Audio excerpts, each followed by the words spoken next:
Chapter 836. If you kill him, I will definitely kill you. Yi Rou's words were sonorous and powerful. It did not make sense to make such a threat before the duel. However, according to Yi Rou's usual character and style of doing things, it was not strange at all. Besides, the last time the Divine Dragon battled with the Azure Dragon Enchanting, it was a friendly duel, but the Divine Dragon broke the tendons of the Azure Dragon Enchanting's hand, making him wish he was dead. Who asked this old fellow to have such a record? The mountain winds howled and sand filled the sky. Hearing Yi Rou's words, the Divine Dragon's expression did not change, nor did he show any anger. He looked at Fang Yan with a smile and said, "You have a good wife, it is a great blessing in life." Fang Yan nodded and said, "You don't have to be envious, it's useless to be envious anyway. At your age it's probably not easy for you to find a wife, right?" "Ah." The Divine Dragon laughed out loud and said, "That makes sense, it really makes sense. At my age it's probably not easy for me to find a wife, let alone a good wife in the heavenly Tao realm." The husband and wife ganged up to bully his master, an old man who had never even married a wife in his life. This was unacceptable to Gong Sun Chi. He could not be angry at his savior Fang Yan, so he targeted Fang Yan's wife Yi Rou. "See, straight men are so cute. What a joke. If Fang Yan is killed by my master, will you be able to avenge Fang Yan? Why do you think you are better than Fang Yan?" Gong Sun Chi sneered. When he spoke, the direction of his nostrils indicated the target of his attack.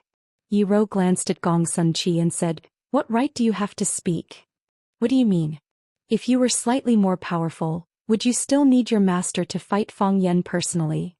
Yi Rou, do you dare to accept my challenge?" Gong Sun Chi gnashed his teeth, wishing he could cut Yi Rou into two pieces right there and then. He really felt pity for Fang Yan. Such a good man, handsome, charming, humorous, skilled in martial arts and loyal. How could he fall into the hands of such a woman? How could he be happy in this life? "I dare not," Yi Rou refused on the spot. "I don't compete with people of lower realms." Gong Sun Chi drew his sword on the spot, ready to fight to the death with Yi Rou. "Gong Sun Chi." The dragon god tried his best to stop him. "Stop messing around. Master, she's going too far." Gong Sun Chi roared with a red face and neck. "What's wrong with being ridiculed because your cultivation isn't good enough? Only by knowing shame and courage can one become a master of a generation." The dragon god worked hard and did not hesitate to stab his disciple in the chest. Gong Sun Chi really wanted to go down the mountain. There was no way to continue watching this fight. The dragon god looked at Gong Sun Chi and said, "When you reach the top, all the mountains are small. The most important thing is the process of climbing. When you reach the top, there is no one around you, no one to talk to. How lonely and helpless will that be? When you can't see the stars and the moon in front of you, how will you have the direction to chase? How will you have the motivation to chase? It's a happy thing to have an opponent to defeat and surpass. How boring is it to have never been defeated in life?" Gong Sun Chi's face turned serious. He bowed respectfully to his master and said, "Master, your disciple understands. Your disciple will definitely focus on cultivation and climb to the heavenly realm in the future." The dragon god nodded to his disciple and said, "You have the talent, it's only a matter of time for you to climb to the heavenly realm, but you lack training and the hardships of putting yourself at death's door. This will hinder your climbing to the heavenly realm." The dragon god pointed at Fang Yan and said, "As the saying goes, the children of the poor become responsible early." Although Fang Yan has experienced many setbacks and challenges, it has honed his temperament and aura. That's why he entered the realm at such a young age. You are my disciple. This helped you in the early stages, allowing you to improve quickly and have a solid foundation. But it also hurt you in the later stages. You can only progress slowly and you lack the surprise of reaching the heavens in one step. Fang Yan was a little unhappy. He thought, this old man doesn't even know how to praise someone. Who are you calling a child of the poor? My family was rich back then, okay? Now my family is even richer, okay? Gong Sun Chi was deeply inspired. He looked at the dragon god and the dragon god with sincerity and said, "A teacher for a day, a teacher for life. To be able to become master's disciple is the greatest fortune of my life. No matter what, I will continue to work hard. Even if it's a little slow, it doesn't matter. I think one day I will climb to the heavenly realm. Your disciple will definitely not embarrass master." The dragon god grinned and said, "With these words of yours, our relationship as master and disciple has not been in vain." The dragon god seemed to be bidding farewell to his disciple. After he was done, he looked at Fang Yen and said, I haven't moved in a long time and I don't usually have the thought of exercising with great fanfare. So, in this battle, I hope you can let me have a taste of failure. Fists and legs have no eyes, killing or mutilating depends on your means. The dragon god's voice was very calm, and when he spoke there was a faint smile on his face. However, it gave off a tough feeling that was hard to ignore. The dragon god, usually looked low-key and amiable, like an approachable little old man. Only at this moment did he reveal the aura of a heavenly Tao realm in his fangs. Killing or mutilating depends on your means. This sentence was very straightforward, and it was also very magnanimous. It was 1,000 times more magnanimous than Yi Rose. If you kill him, I will definitely kill you. The dragon god was a domineering person who saw through life and death and was willing to give up everything, while Yi Rose was a domineering person who cherished him excessively and wanted to make him stay. Both were very precious. Fang Yen nodded and said, To be honest, I don't blame you for breaking the old drunkard's tendons, because if I had won today I would have done the same to you. The dragon god laughed again, looked at Fang Yen and said, You're really an interesting guy, I'm full of expectations for you. The wind is cold in the high mountains, are we going to start? If this goes on, this old man's body won't be able to take it anymore.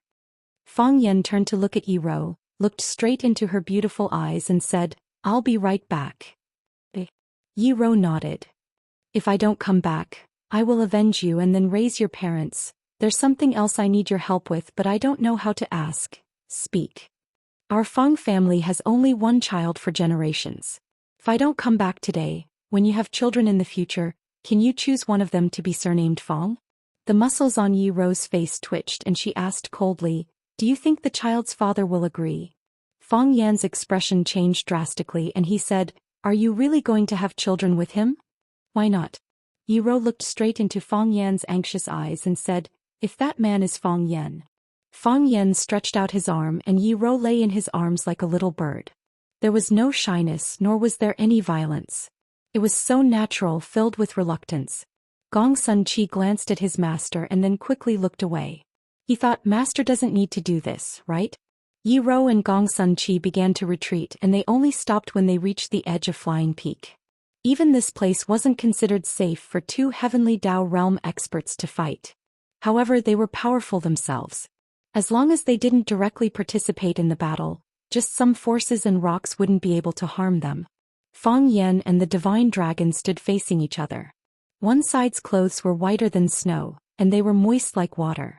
However, the water wasn't a stream, but a vast ocean that surged without end.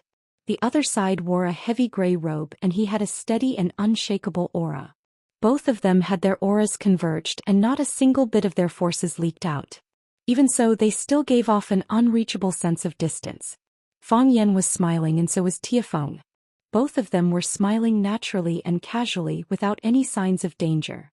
Fang Yen placed one hand behind him and the other made an inviting gesture and said, Mr. Divine Dragon, please go ahead. Young man, don't stand on ceremony. The divine dragon said with a smile. As he spoke, he tapped the ground with his toes and a rock shattered into countless pieces. The countless rocks turned into countless weapons, and as if they had eyes, they stabbed at Fang Yen in front of him. This shameless old man, Fang Yen cursed in his heart. Although he said that the young man shouldn't stand on ceremony, his hands were already attacking the young man without restraint. Fang Yen waved his hands and waved them in the air. Then a huge balloon was pushed forward. Crack, crack. The gravel hit the huge invisible balloon and bounced back, shooting at the divine dragon.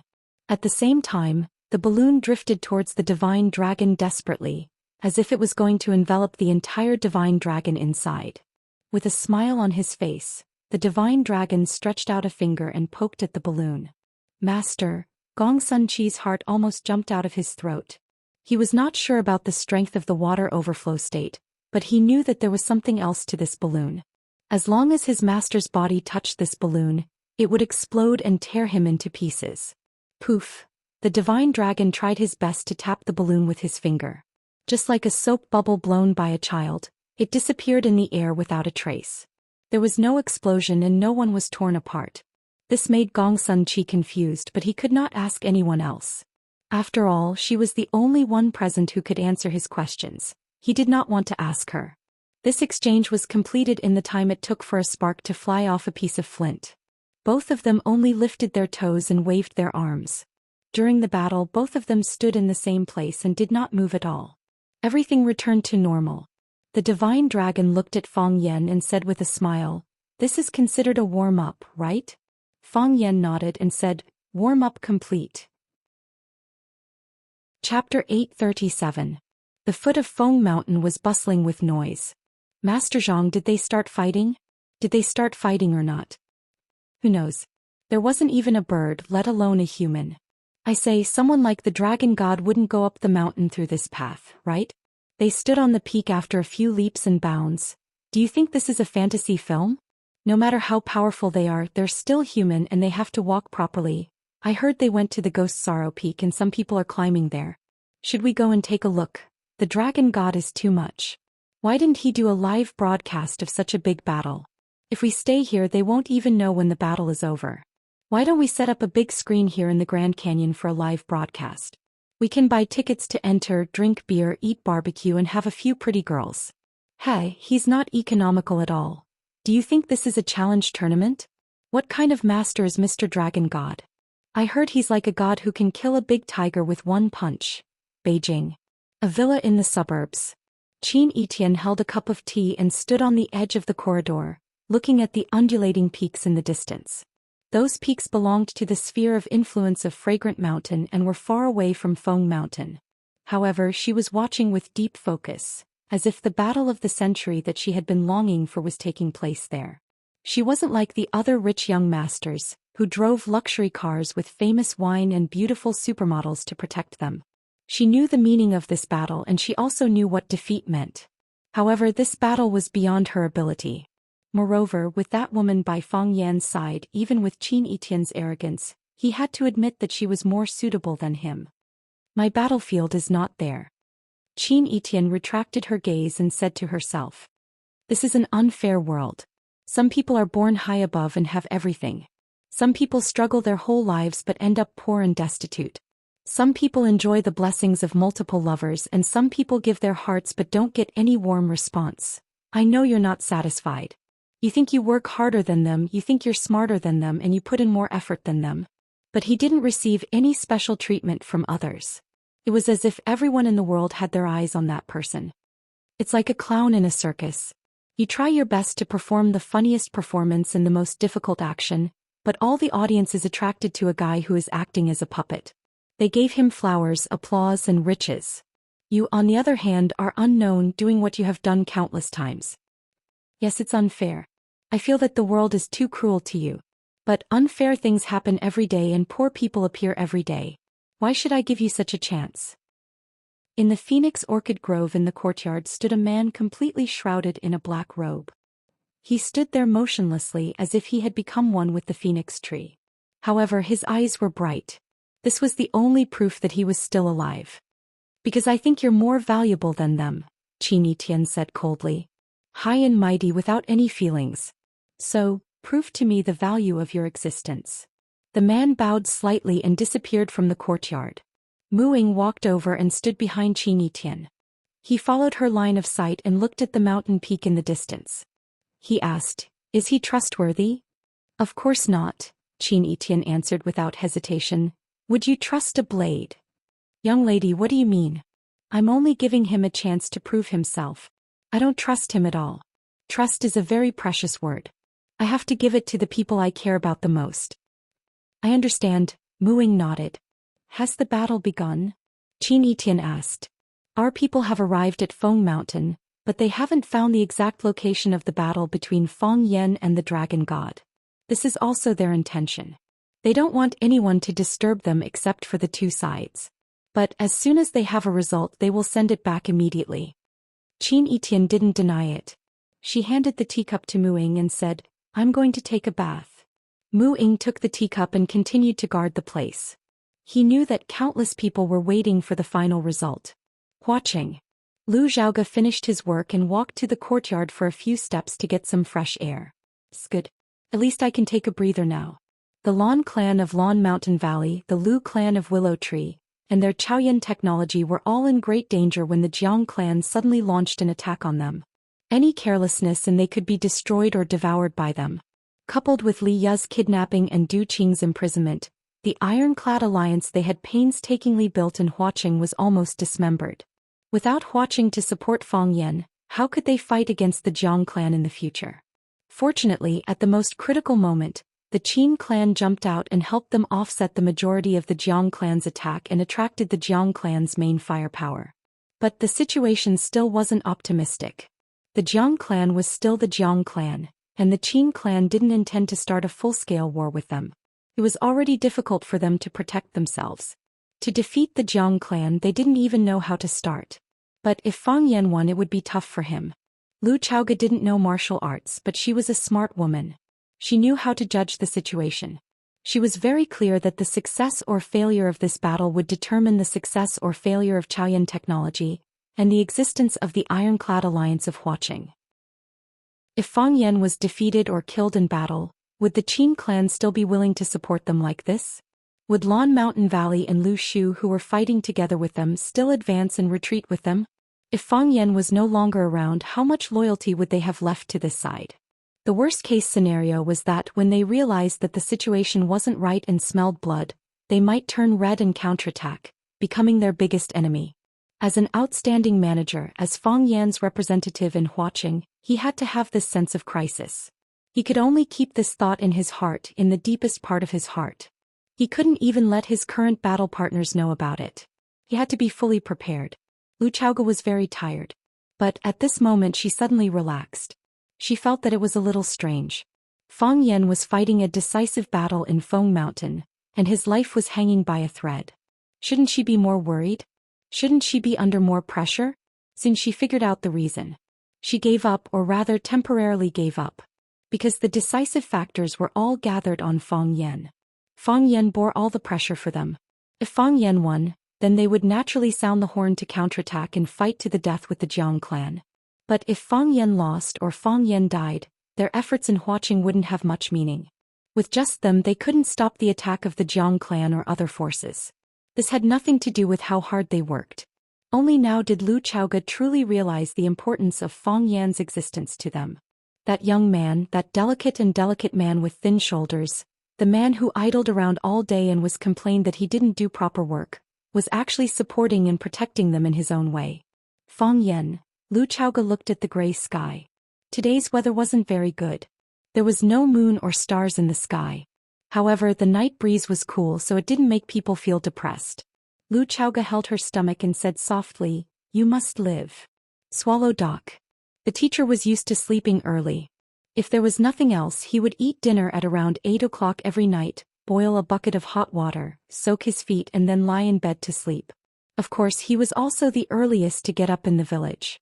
When the people of Swallow Dock were still in their sweet dreams, he had already gotten up with a manure basket on his back to pick up feces. There were many domestic animals in Swallow Dock.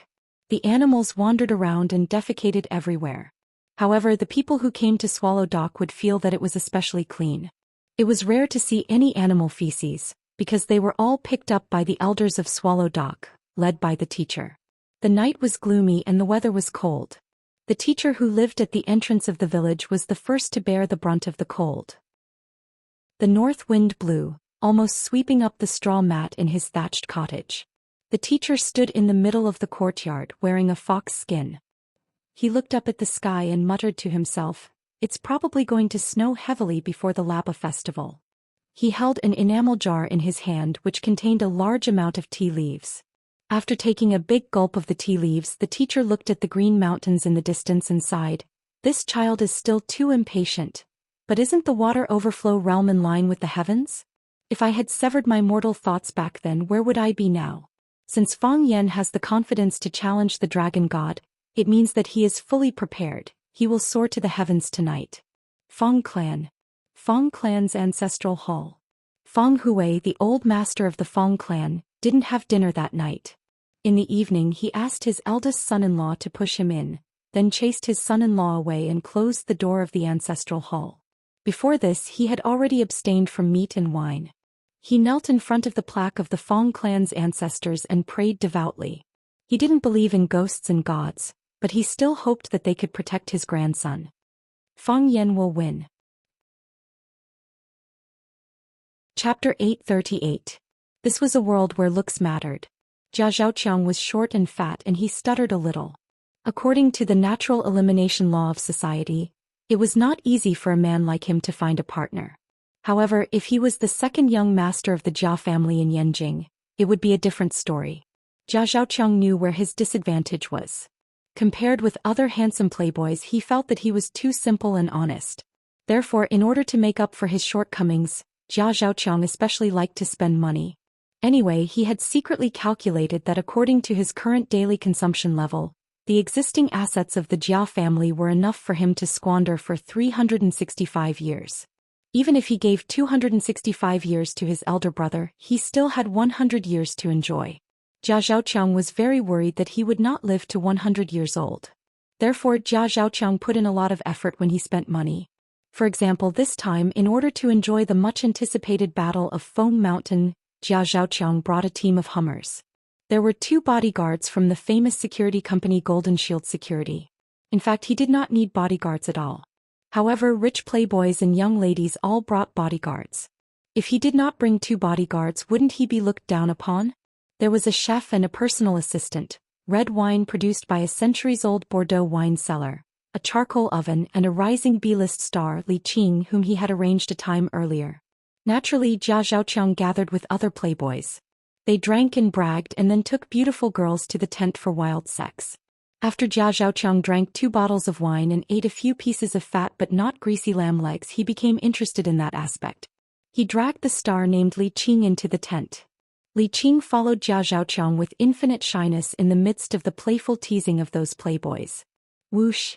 A white shadow flashed in front of Jia Zhaoqiang's eyes, rolling up a cold wind and attacking Jia Zhaoqiang's body. Jia Zhaoqiang stood there for a long time and asked, "Did you see anything?" Li Qing was busy acting shy. How could she notice anything else? So she shook her head and said, "What? I didn't see anything." Jia Zhaoqiang rubbed his eyes and said, "It seems that there is nothing. Let's go in. You only know how to scare people."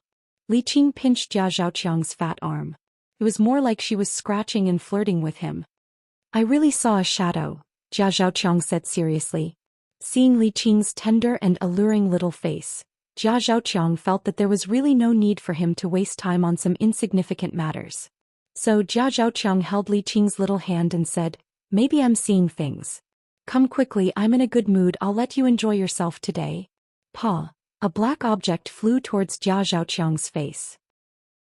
Jia Zhaoqiang couldn't dodge in time, and his fat face was hit by the object. "Who is it?" Jia Zhaoqiang shouted. "Who the F***ck hit me?" He reached out his hand to touch his face and there was a layer of greasy stuff on his palm. He placed it in front of his nose and sniffed it. It smelled like roasted mutton. Jia Zhaoqiang looked at his feet. It was the leg of lamb that he had thrown away earlier. He kicked the leg of lamb away and shouted at the top of his voice, "Who the F***ck threw something at me? What's going on? Are you not satisfied with me? If you're not satisfied, come out and fight me one-on-one. Don't you think hiding in the dark and doing this kind of thing is too shameful?" Although Jia Zhaoqiang was fat, he wasn't stupid at all. He had already calculated in his heart. In this area, there were only 3 families that the Jia family couldn't afford to offend, and one of them was a woman. The other 2 families were stationed slightly further away from him. Even if they wanted to hit him with a roasted mutton leg, they probably didn't have the strength to do so. Therefore, the people who could throw a mutton leg at his face were naturally the people that the Jia family wasn't afraid of. "Jia, who hit you? What are you shouting about? Even a small celebrity can't shut your mouth? Old Jia, if you don't go, I won't be polite anymore. Li Qing happens to be my type. Why don't I swap places with you?" Li Qing pulled Jia Zhaoqiang's arm and whispered, "Brother Chong, let's go in. I'm scared." Jia Zhaoqiang rubbed his face that was hurting from being hit by the mutton leg and said, "Son of AB***T, don't let me know who did this shameless thing. If I find out, I'll definitely cut off the pig head meat on your face piece by piece." After saying that, Jia Zhaoqiang was about to enter the tent with his butt in the air when his butt suddenly tightened. Flap. Something hard smashed into his buttocks. Jia Zhaoqiang suddenly turned around and shouted, "Who? Who did this? Come out right now. If you have the guts, fight me one-on-one. I'll skin you alive today." Their employer was attacked, and the two retired bodyguards naturally ran over to protect him. Young Master Chong, it's a mutton leg. One of the bodyguards used a knife to pick up the suspected murder weapon from the ground and reported to Jia Zhaoqiang. Damn it. Jia Zhaoqiang looked at it and realized it was the mutton leg that he had just thrown out. Now Jia Zhaoqiang couldn't curse anymore. He had a creepy feeling in his heart. They were stationed at the edge of the canyon. There was a river at the edge of the canyon called Red River. When Jia Zhaoqiang threw the mutton leg, it was thrown in the direction of the Red River. In other words, this roasted mutton leg should be lying quietly at the bottom of the Red River. Why did it appear again? And it hit my butt? The more Jia Zhaoqiang thought about it, the more scared he felt. Young Master Chong, should we search the area? The other bodyguard asked. Brother Chong, let's go in. What's wrong? Why are you looking at me like that? Li Qing saw Jia Zhaoqiang's pale face and eyes filled with fear. Jia Zhaoqiang grabbed Li Qing's hand and said, Go back, let's go back now. Brother Chong, are we not going to watch the final battle? Not anymore. Let's go. Drive.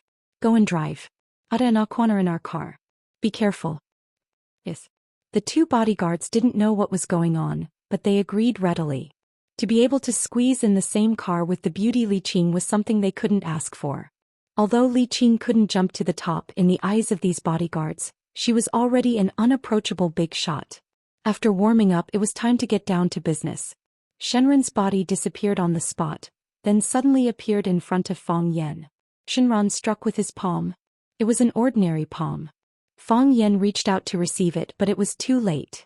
That palm pressed against his chest.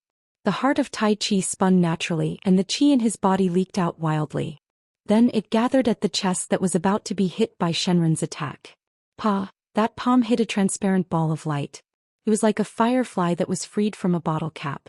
Starlight scattered in all directions and Fang Yan's body was also sent flying out. Whoosh whoosh whoosh. Fang Yan, who was in the air, was still dizzy. He hadn't been able to react or adapt to the rhythm of the attack.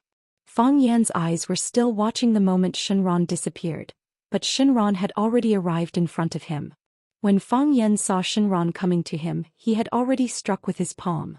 When Fang Yan saw the ordinary palm that the divine dragon had painstakingly unleashed, he raised his hand to block it. However, the palm was already about to land on his chest. If it wasn't for the heart of Tai Chi, which spun naturally when it was in danger, forming a protective ball of air in front of his chest, that stream of air would have blocked Shenren's palms. Although in the end, they were smashed into pieces by Shenren's seemingly ordinary palm, but they still managed to protect Fang Yan's vital points and saved Fang Yan's life.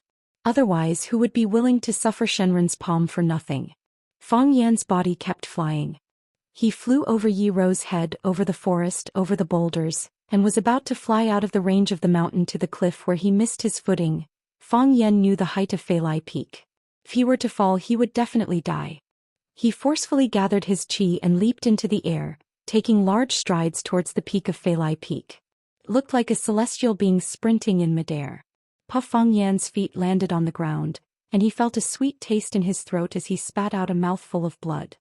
Fang Yan, are you all right? Yi Ro asked anxiously. Yi Ro was also a heavenly Dao realm expert. She had also watched the duel from a close distance, so she could understand how miraculous Shenren's palm strike was. No, he didn't look miraculous at all. His disappearance was very ordinary and so was his palm strike. There was no flying sand and rocks, nor was there any thunder or lightning. He had just struck out his palm in such an ordinary manner. However, there was no way to dodge or block it. Even if she were to deal with that palm strike, she would probably end up being sent flying, right? Is this the true strength of Shenren's Shenron? Yi Ro thought worriedly. If that was the case, did Fang Yan really have a chance of winning? Fang Yan. Gong Sun Chi had just shouted Fang Yan's name when he hurriedly shut his mouth. Fang Yan was his master's opponent. How could he be overly worried about him in a battle between the two of them? Your eyes are deceiving you, Shenron said in a deep voice as he looked at Fang Yan with great difficulty. Chapter 839. Your eyes are deceiving you. The dragon god looked at the injured Fang Yan and said, You didn't see me. I didn't see you. Fang Yan's expression was solemn as he said in a low voice. You saw me disappear on the spot. I wasn't me at that time. You saw me appear in front of you. I wasn't me at that time either. You saw me attack. I wasn't me at that time either. The human eye will create some illusions for the brain. Some illusions are formed naturally. Some are created artificially. Everything you saw was created artificially. I understand. Fang Yen nodded. Now I've thought it through. The ripples you created when you disappeared were illusions. Then you used one illusion after another to create a complete attack. But at that time you were already in front of me. That palm strike, I endured that palm strike much earlier than what I saw. Mountain spirit manifestation. The dragon god said with a smile. It's just a small trick. But if it's used cleverly, it can achieve unexpected results. You've just entered the water overflow state. It's rare for you to understand the key to it so quickly. It's the heart of Tai Chi, Fang Yen explained. I thought the heart of Tai Chi would only react naturally when there's danger. Now I understand. My heart of Tai Chi has already started to prepare when it sensed danger. Otherwise, I wouldn't have been able to block your attack just now. The heart of Tai Chi is a 1,000-year-old lost art. It's indeed extraordinary. However, in these hundreds and thousands of years, there aren't many who could achieve the heart of Tai Chi. The divine dragon god gave Fang Yen a very high evaluation. You're a rare talent in the Tai Chi lineage. In time your achievements will be limitless. Thank you, Mr. Dragon God, for your praise. Fang Yen said with a smile. He took out a handkerchief from his pocket and wiped the bloodstain at the corner of his mouth. The white robe on his body was soaked in red spots by the blood, but there was nothing he could do about it. Who wouldn't bleed in the midst of fighting and killing? If it wasn't his blood, then it was someone else's. Fang Yen put the blood-stained handkerchief into his pocket, looked at the dragon god and said, "Let's try again." Look again. The divine dragon looked at Fang Yen with great difficulty and said. As he spoke, the dragon god once again disappeared from the spot. In the air there was the sound of space being torn apart and the sound of air being wrapped up.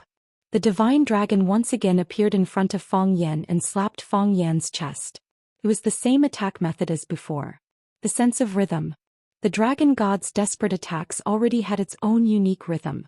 Moreover, he was the one leading the rhythm. Everything was under his control. You could only obey or follow his rhythm. Otherwise, you would only suffer worse consequences. Because his attack was a domain, an illusion. If the domain was broken, it would explode. The shattering of the illusion would leave people at a loss as to what to do. Don't even think about it.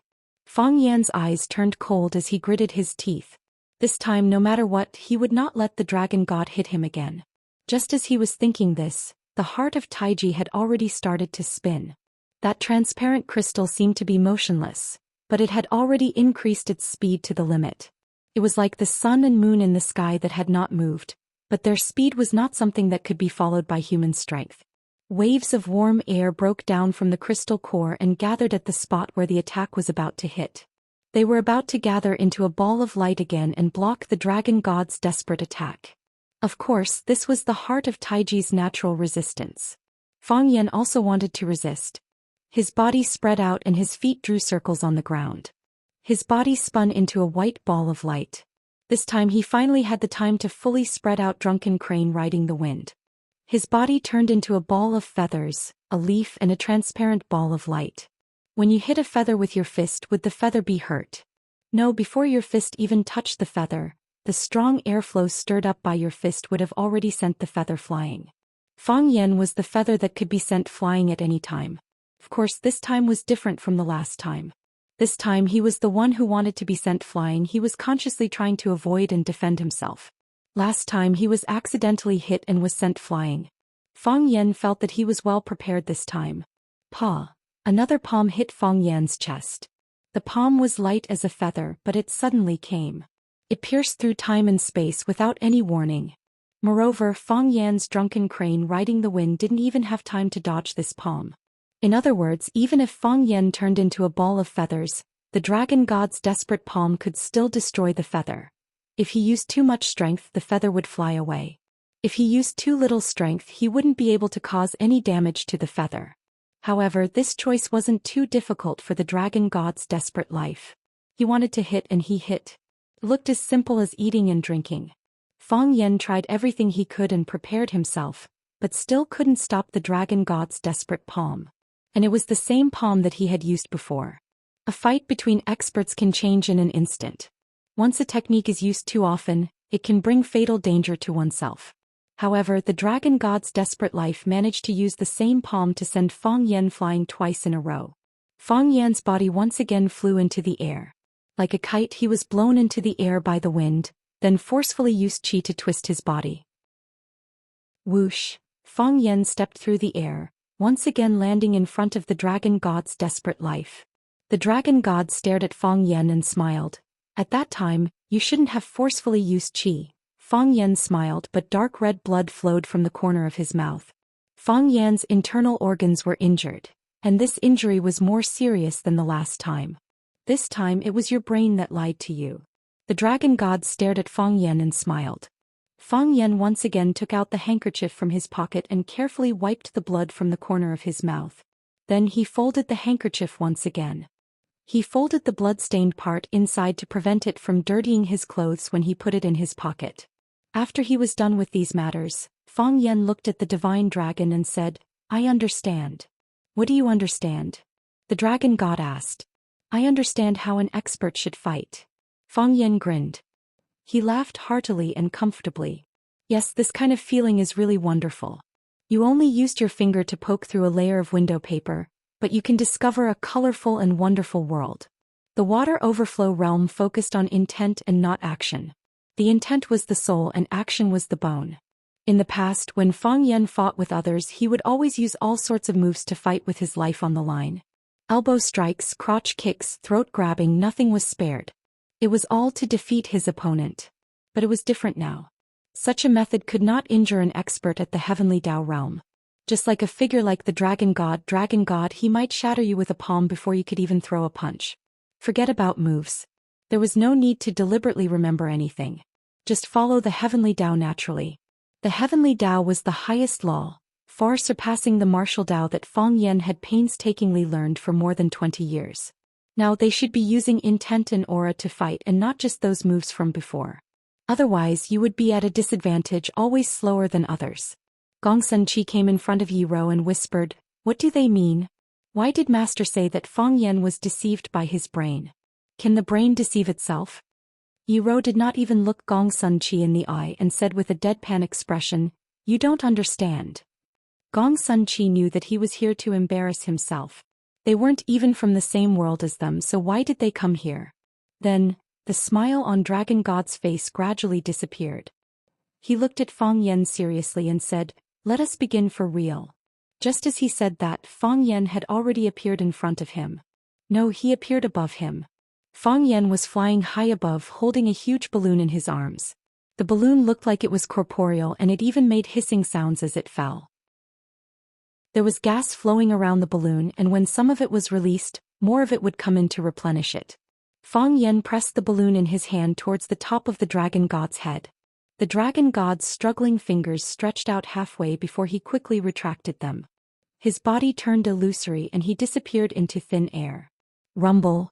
A huge explosion rang out, and then a strong airflow swept through everything in the surroundings like a sharp blade.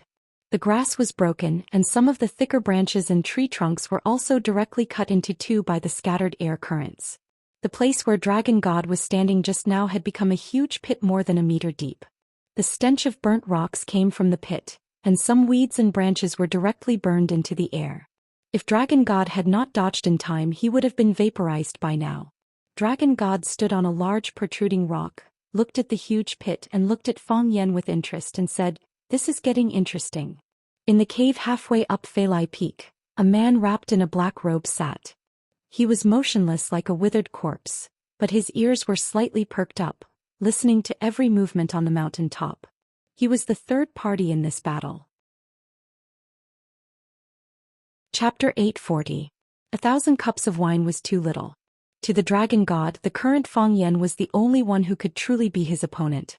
The more powerful Fang Yan did not make him panic. Instead, it was something that made him feel happy both physically and mentally. Just as the Dragon God told his disciple Gongsun Chi, he had not exercised for a long time. There was no motivation to exercise and there was no opponent that interested him. Fang Yan's appearance made him want to fight again. Just as he was about to let his disciple Gongsun Chi challenge Fang Yan came looking for him.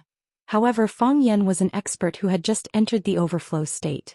He was like a farmer's boy who had just left the mountain village, only to find out that he was the heir to a billionaire family, and that he was about to inherit a fortune that could rival a country. He was so excited that he bought a sports car, a luxurious villa, and kept a C-list celebrity as his mistress. He felt that his life was too luxurious. In the eyes of the truly rich, he was still a country bumpkin. He did not know how to spend money. In the eyes of the dragon god, Fang Yen did not know how to use the power of the overflow state. He had a mountain of treasures, but he did not know how to squander them. To people like them who valued martial arts as much as their lives, it was a pity. Therefore he guided Fang Yen step by step, hoping that he could find the feeling sooner. Now he saw the results of his labor. Fang Yan's talent was quite high and did not let him down at all.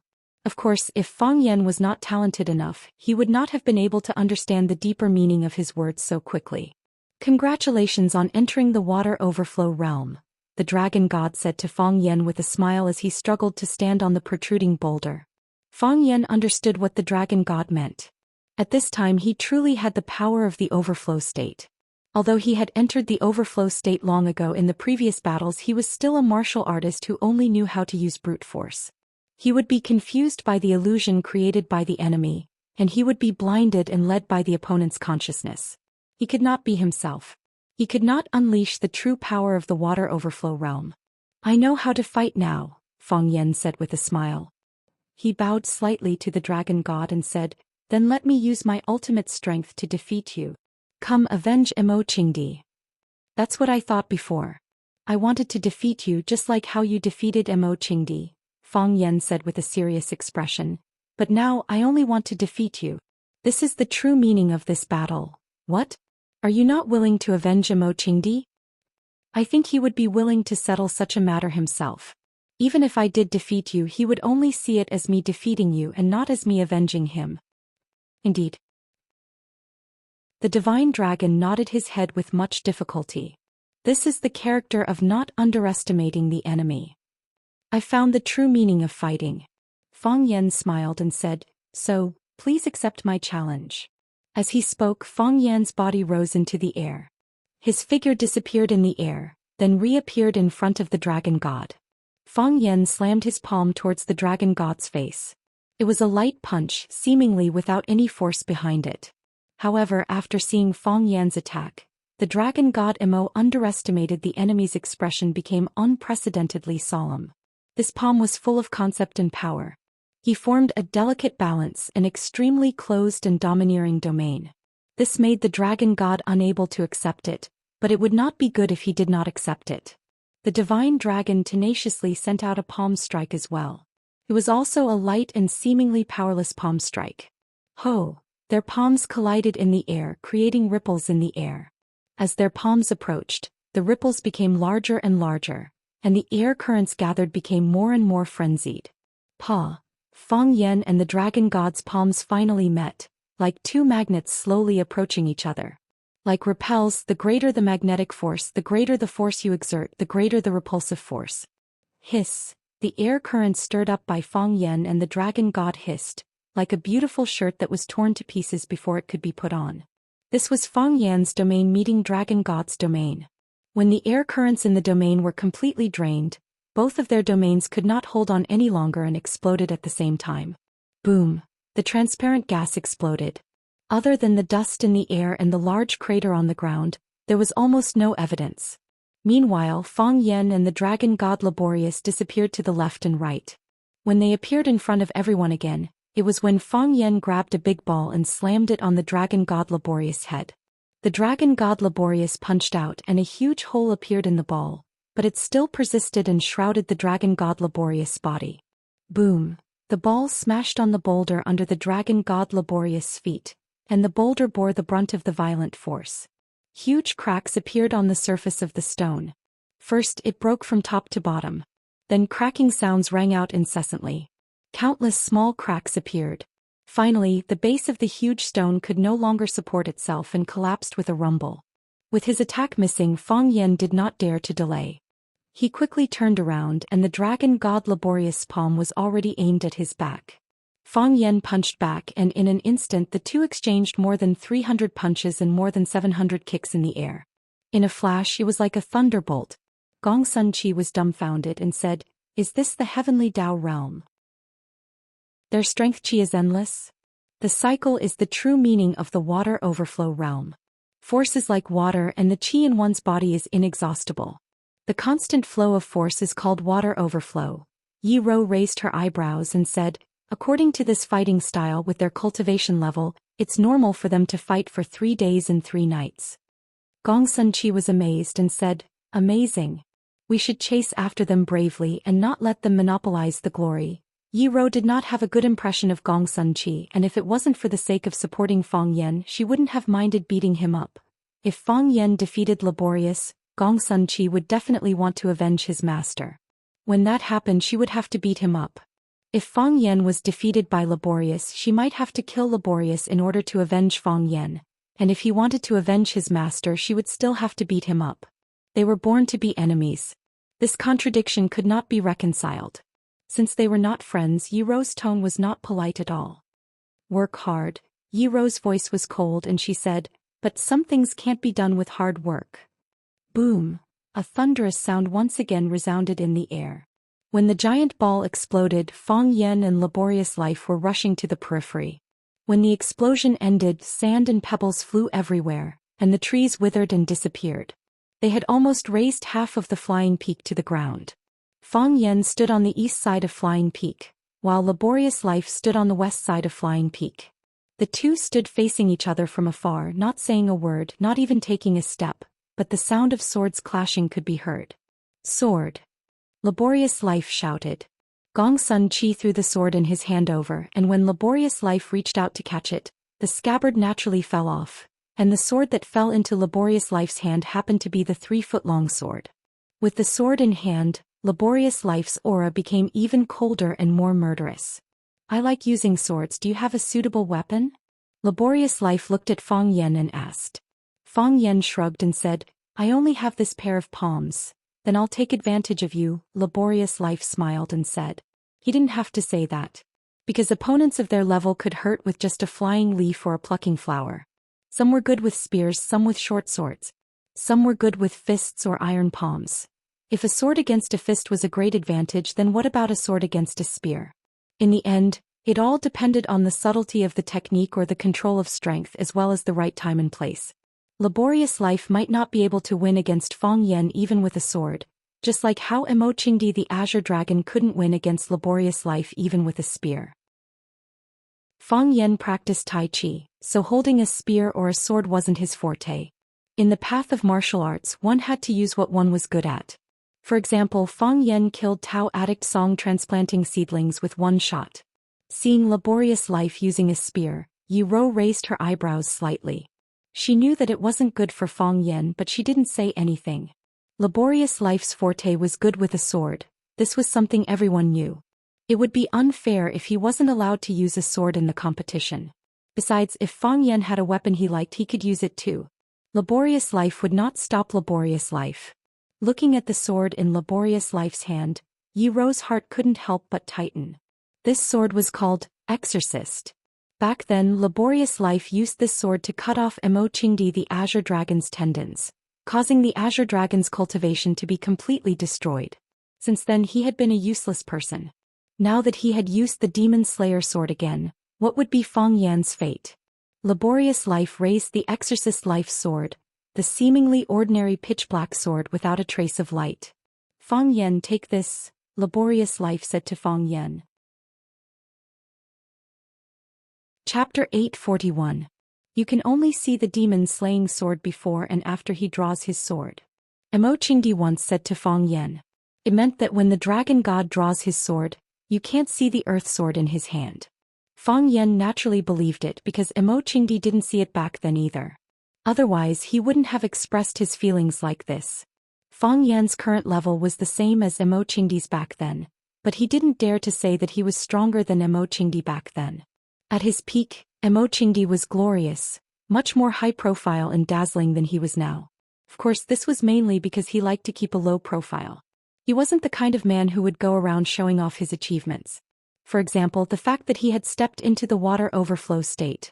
Other than telling his grandfather Feng Hui, mother Lu Wan, fiancé Yi Ro's dead father, and the ancestors of the Feng family, only Master Yi Fengxing, Yi Shaojun, Bruce Lee and Wan Jing of Swallow Dock knew about it. He even specifically told them not to tell anyone else.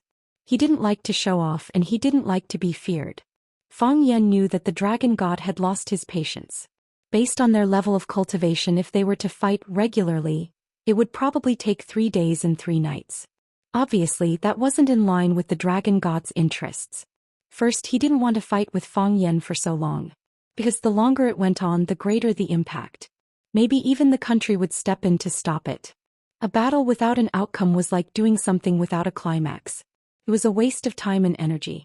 If other onlookers found this place, the scene would be even more chaotic. It would affect the mood of the battle. Second, he was old, and no matter how strong he was, he couldn't compare to a young man like Feng Yan, who became more energetic and ferocious as he fought. Moreover, he realized that Feng Yan's learning ability was shockingly fast. With a few words of advice, he immediately broke through the wall and entered the real water overflow state. If he fought with him for 3 days and 3 nights, how much combat experience would he learn? The dragon god just needed a real opponent, but that didn't mean he wanted to lose this battle. So he chose to use a sword. Feng Yan had no sword, only a pair of iron feet and 2 iron fists. Please. Feng Yan said. His voice was soft and there was almost no movement of his lips. It was as if those words were not spoken by him at all. Feng Yan calmed himself down, his state of mind unprecedentedly tranquil. His eyes were clear but his mind was blank. The heart of Taiji slowly flowed, like the roaming clouds in the sky, like the birds taking a stroll on the ground, like the brook in the forest, unhurried and natural. That transparent crystal hung upside down in the middle of the energy sea, surrounded by clouds and mist. That was the scattered chi that did not abide by the rules. There was an immortal mountain in the immortal world. The mountain was in the sea of clouds.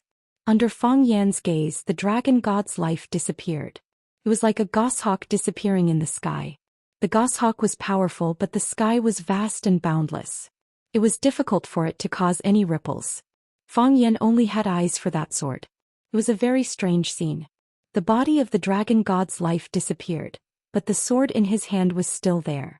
That sword hung in mid-air, like an instrument controlled by an immortal. It rushed toward Feng Yan at lightning speed. Its target was firm and it stabbed toward Feng Yan's face. You can only see the demon slayer sword before and after he draws his sword. This was what Emochingdi told Feng Yan. However, Feng Yan could clearly see that sword. He could see it clearly, even the slight vibration of the blade, and he could even hear the buzzing sound of the blade as it flew. Something's wrong. Feng Yan suddenly came to a realization. Emochingdi couldn't see it, but why could he see it? The dragon god's life disappeared, but why didn't the sword disappear? This wasn't a sword. It was a sword shadow. It was the shadow left by the long sword before it was swung. Because it was so fast, it left a trail in the air like a white rainbow. Where was the real body of the sword? Feng Yan's body flew into the air, like a cannonball that had been fired. The sword appeared. The sword appeared in front of Feng Yan. The sword appeared in between Feng Yan's eyebrows, and then it grew infinitely larger. It was like a giant pillar that could hold up the sky, flying toward Feng Yan's head. Feng Yan felt his body tense up and every hair on his body stood on end.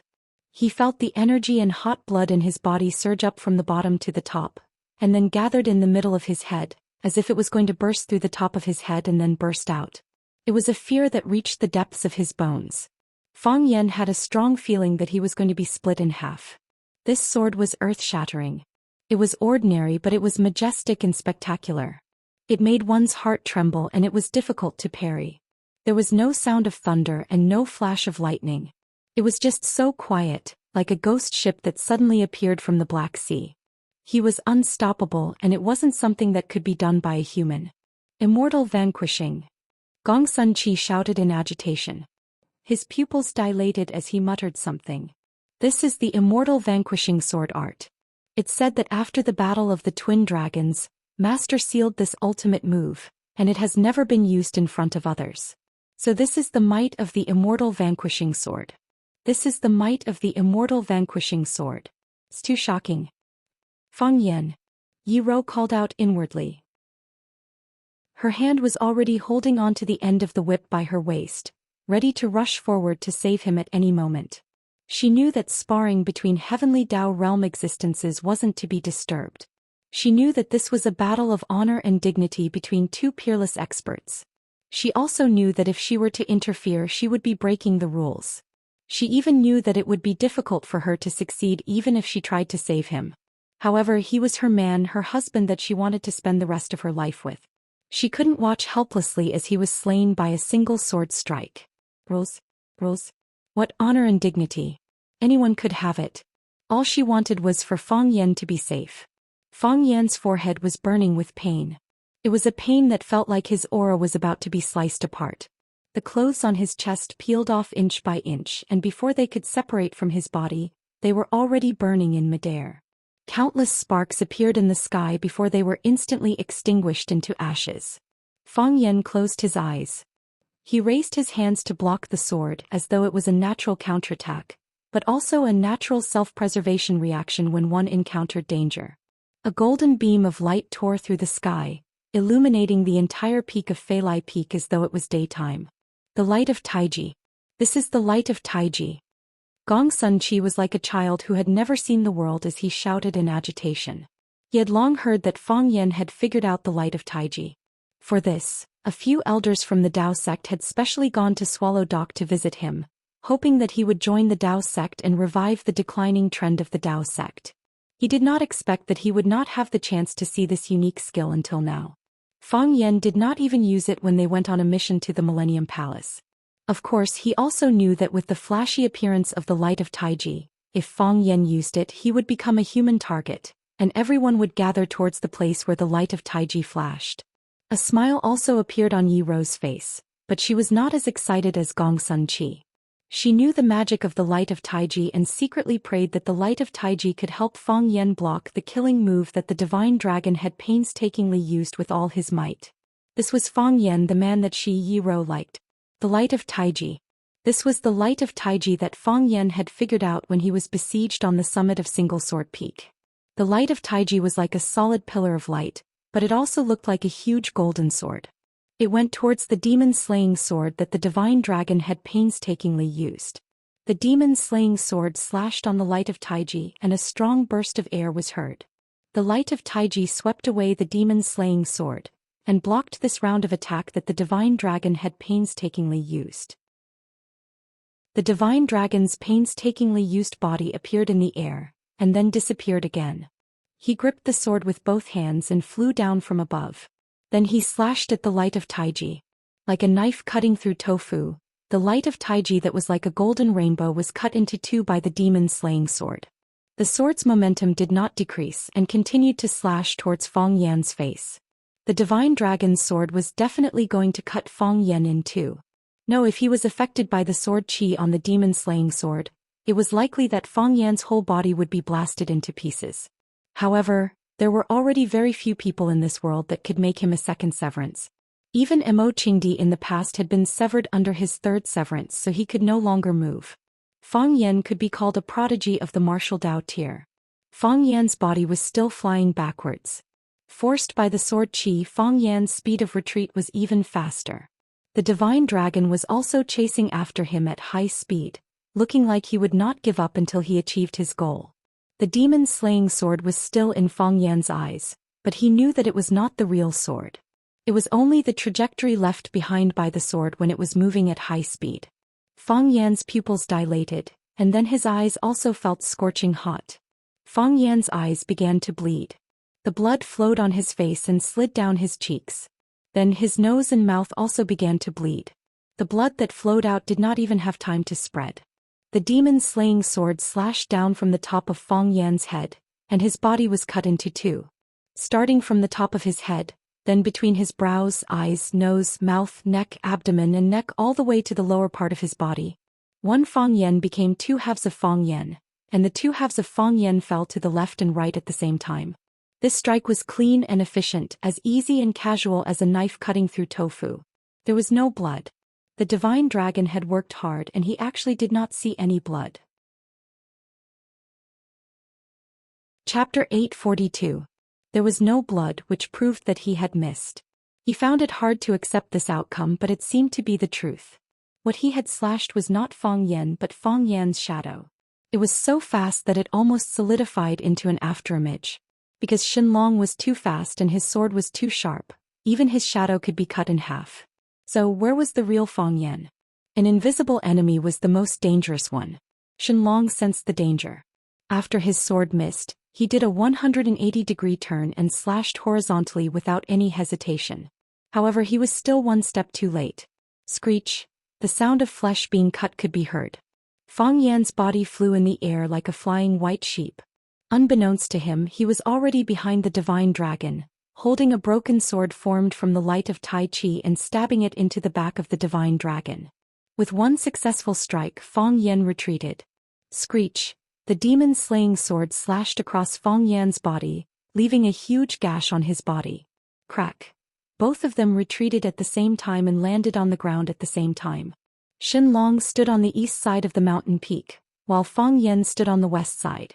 They were in the same position as before the battle, as if they had not moved at all.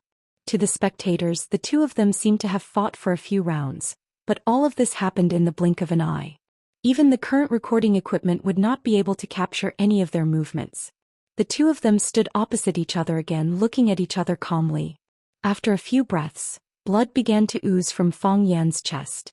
The threads of blood pushed open the flesh that had been cut open by the sword, and then the blood flowed out faster and more rapidly. Soon the remaining pieces of cloth on Fang Yan's body were dyed red with blood. His exposed chest was a mess of blood and flesh, and it looked like his injury was serious. Shenlong's expression was peaceful and his clothes were intact. He stood proudly like a master of his generation. However, Gong Sun-chi, who had rushed to his back, could clearly see that his master's back was also bleeding.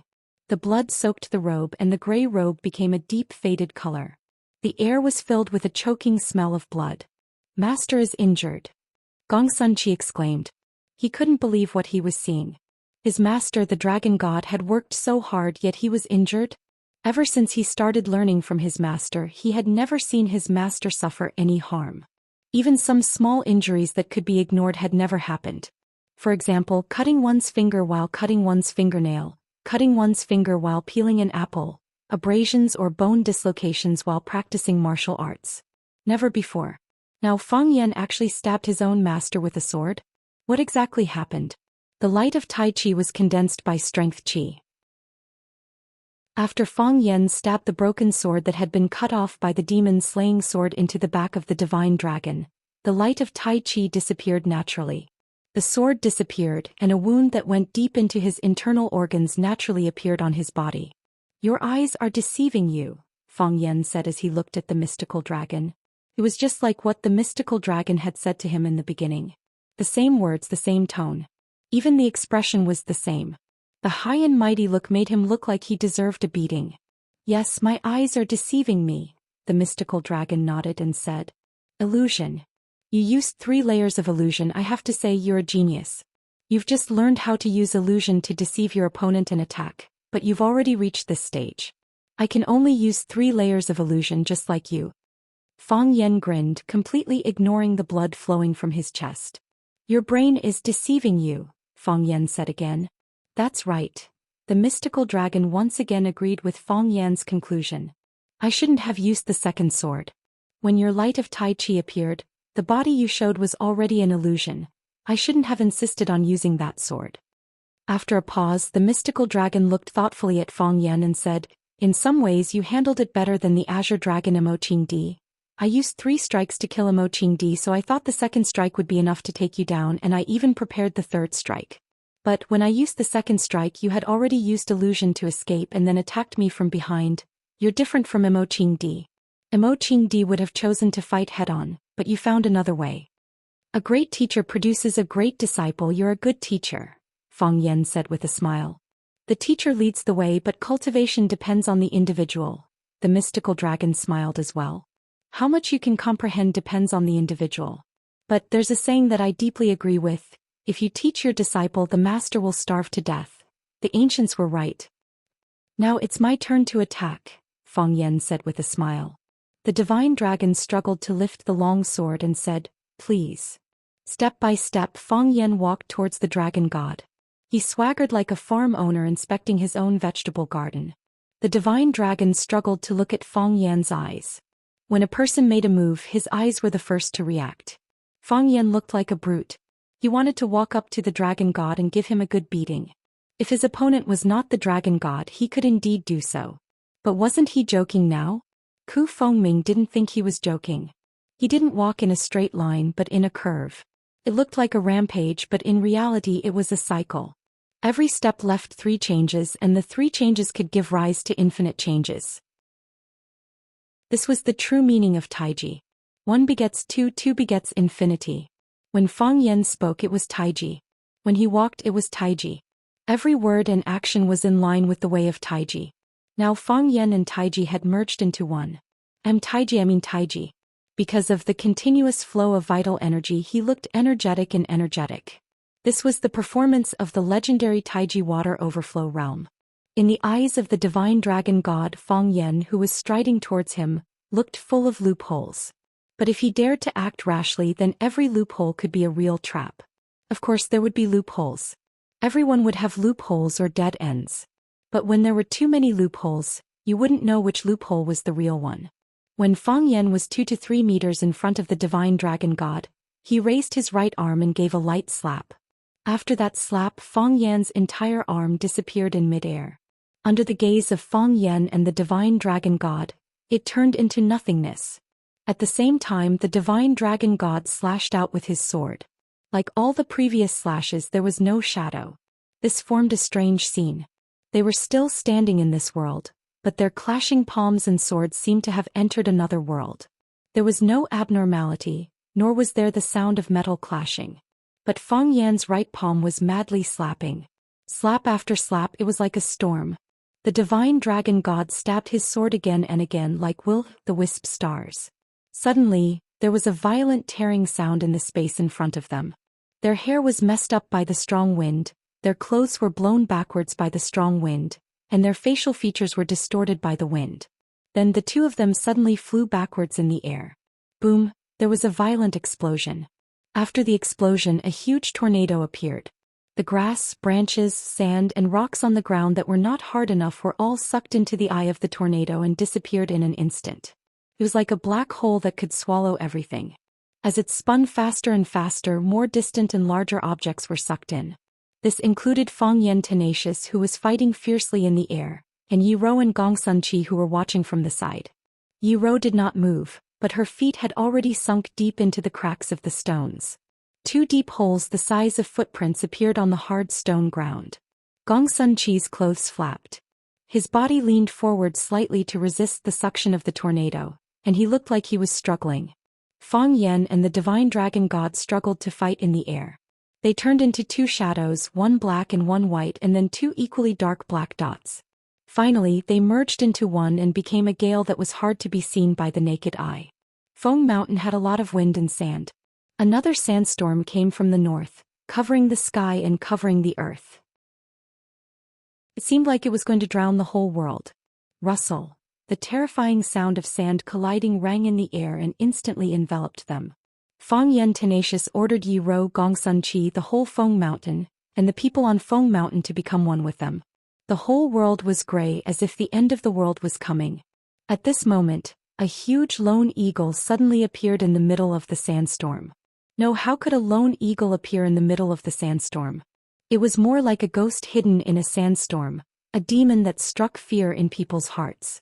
Yi Ro, who had been watching the battle, suddenly became alert.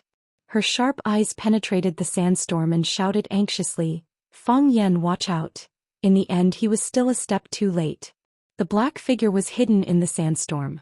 With the help of the cold wind that blew from the north, it charged towards Feng Yan and Fu Ming, who were fighting. Swish!